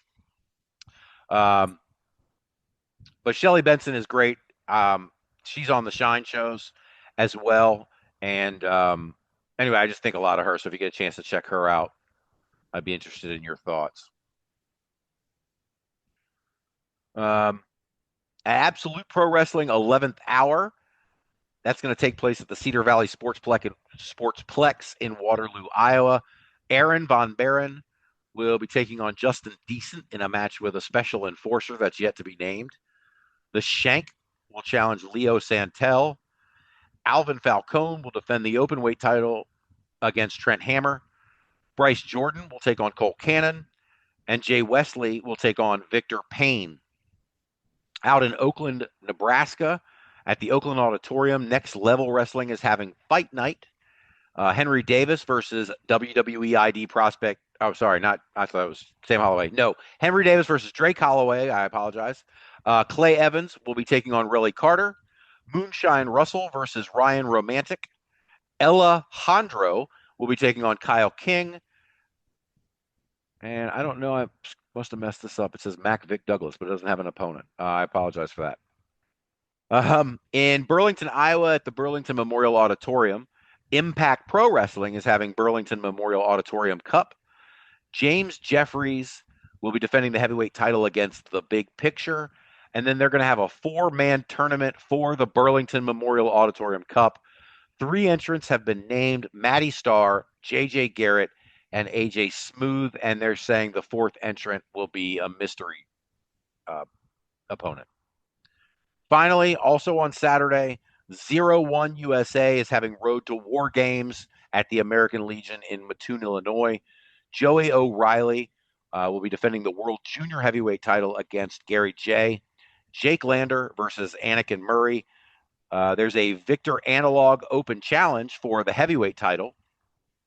DeCobra will take on Noah Clover. B.A. Malkin versus Dylan Cole. Jimmy Carrot versus Rain Victoria. And Devontae Knox will battle Gwen Niadana in a War Games Advantage match. War Games, when we were a kid, John, was... I mean, these War Games matches and the Blood and Guts or whatever they do in AEW now have been good. A lot of them have been fantastic. But I'm not usually one of these old guys who says everything from when I was a kid was better than the stuff today. But War Games was like... War Games in the 80s and early 90s was just, it was something nobody had ever seen. It was, I think that's like you said. You just said it perfectly. Nobody had seen it. So now, even kids that haven't seen a War Games, these kids nowadays have access to everything. And that's I'm not for good or for bad. But they go back and they research things when they get interested in something. And so, they go back and they see that. So when they see the new stuff, they can appreciate, what it was. But you and I, in the 80s, there was no point of reference for a War Games match. It was totally new. And so it really kind of blew our minds as to what was going on. I mean, 2 rings, matches. We both know if I say there's a War Games match and somebody's stuck in no man's land, exactly where I'm talking about in that ring. And yes, I do see some of these newer versions, and they, like you said, they put on some great matches. But just the shock and awe factor of when you and I were kids and seeing something for the very first time that there is no frame of reference for, there is nothing to go back and get myself ready to watch this new one. It did it. I mean, it blew my mind. As a kid, not only were you so excited to watch it, there was a little bit of that was just, you're watching it scared. I'm watching somebody really get hurt here. Yeah, it was phenomenal. Some of those matches like that are just my favorite memories, man. Right. No, I can't. And that one of the things I was going to say about that is one of my memories, or like John said, if you are too young to have known the Road Warriors, if you didn't see them, if you were old enough but you didn't see them at the time, I highly recommend. Again, I'm not usually the guy who says all the old stuff is better, and I recommend everything old. This is the first time I've recommended something old. The Road Warriors are worth it. The Road Warriors, the way they just used to enter the ring, like they entered the ring every single time, like Ken Dixon entered the ring in that street fight against Patrick Clark the other night. Like they were on a mission. These 2 humongous monsters, one with a mohawk, the other with a reverse mohawk, just dive into the ring and come straight for you. They don't even give you a second to breathe. You put those 2 guys in a War Games cage in the late 1980s, I can't, just the visual of these guys having all these other dudes around them that are trapped inside a steel cage with them. That's what I felt sorry for. I felt sorry for everyone who wasn't the Road Warriors. Absolutely. And these, like you said, recommending things, and it's really not our shtick, and what's old is better. That's again not our thing. Um, I do think that most smart fans, even younger fans now, know the term Road Warriors pop, Yeah, and there's a reason for that. There's a reason that it has become a descriptive term for a pop that a wrestler gets coming out. And if you ever want to, learn about where and why that came about, they are the reason. They were so over before wrestling was a universal thing, a worldwide thing. Um, they were worldwide, and absolute legends. And yeah, do yourself a favor if you're a real fan, check them out. Nobody's telling you they're the best. Nobody's telling you they're the greatest, but we are telling you that there's a reason that Road Warrior Pop is a descriptive term in today's lexicon for the wrestling fan. absolutely. Yeah, no, I mean, most of the Road Warriors matches are not going to be Dave Meltzer 5-star classics. They're not going to be technical Nope. masterpieces, but they're going to be brutal. They're going to brutalize these whoever's in front of them. They're not going to think twice about it. And it's just, like I said, the visual of the Road Warriors is something, if you've never seen it, I can't describe enough. Those guys, the Road Warrior pop is real. Now, were they propped up by a lot of guys like Tully and Arn who made them look good, who would spend entire matches feeding them? Absolutely. But that doesn't take away from what the Road Warriors were. There was nothing like the Road Warriors. Well, let's get out of here. I think, John, we've got more recording to do because we're going to have Rich Buckholtz on next week. We're going to do our very first rewatch, and I posed that to Rich the last time he was on. So we put together a playlist on YouTube. You can find it under the Indie Wrestling Experience YouTube channel. You can find the playlist for Extravaganza 1, RPW Extravaganza 1, with just a stacked card, tons of matches. I think I totaled it at 2 hours worth of wrestling. So we're going to have a good little bit of time to sit and talk. But there's tons of stars on this show. Chelsea Green, Scott Hall's son, Cody Hall, is on this show. Ace Austin makes a surprise appearance.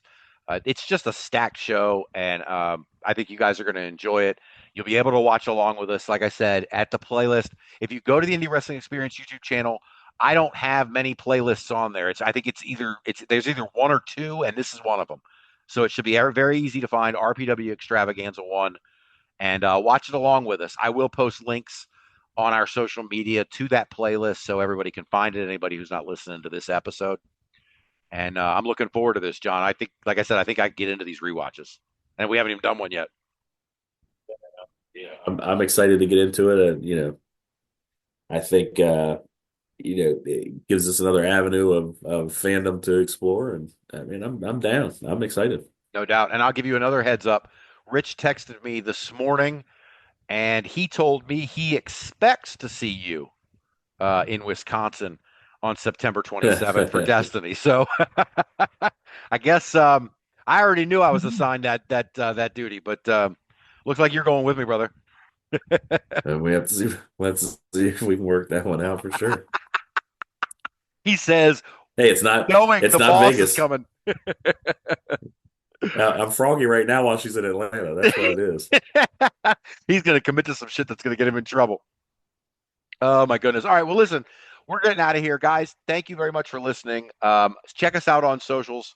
The link tree, the Indie Wrestling Experience link tree. We are Indie Wrestling Experience on Facebook, TikTok, and Instagram. We are Indie Wrestling XP on Twitter and Blue Sky. We also have the Smug Mug, as well as the Indie Wrestling Experience.com is the main website. Live reviews, promotion rankings for 50 different indie promotions, rewatches, all sorts of cool stuff on there. I got IWTV listed in chronological order. Go check out the site. But for now, that's all for us. We will see you next week. See you, everybody.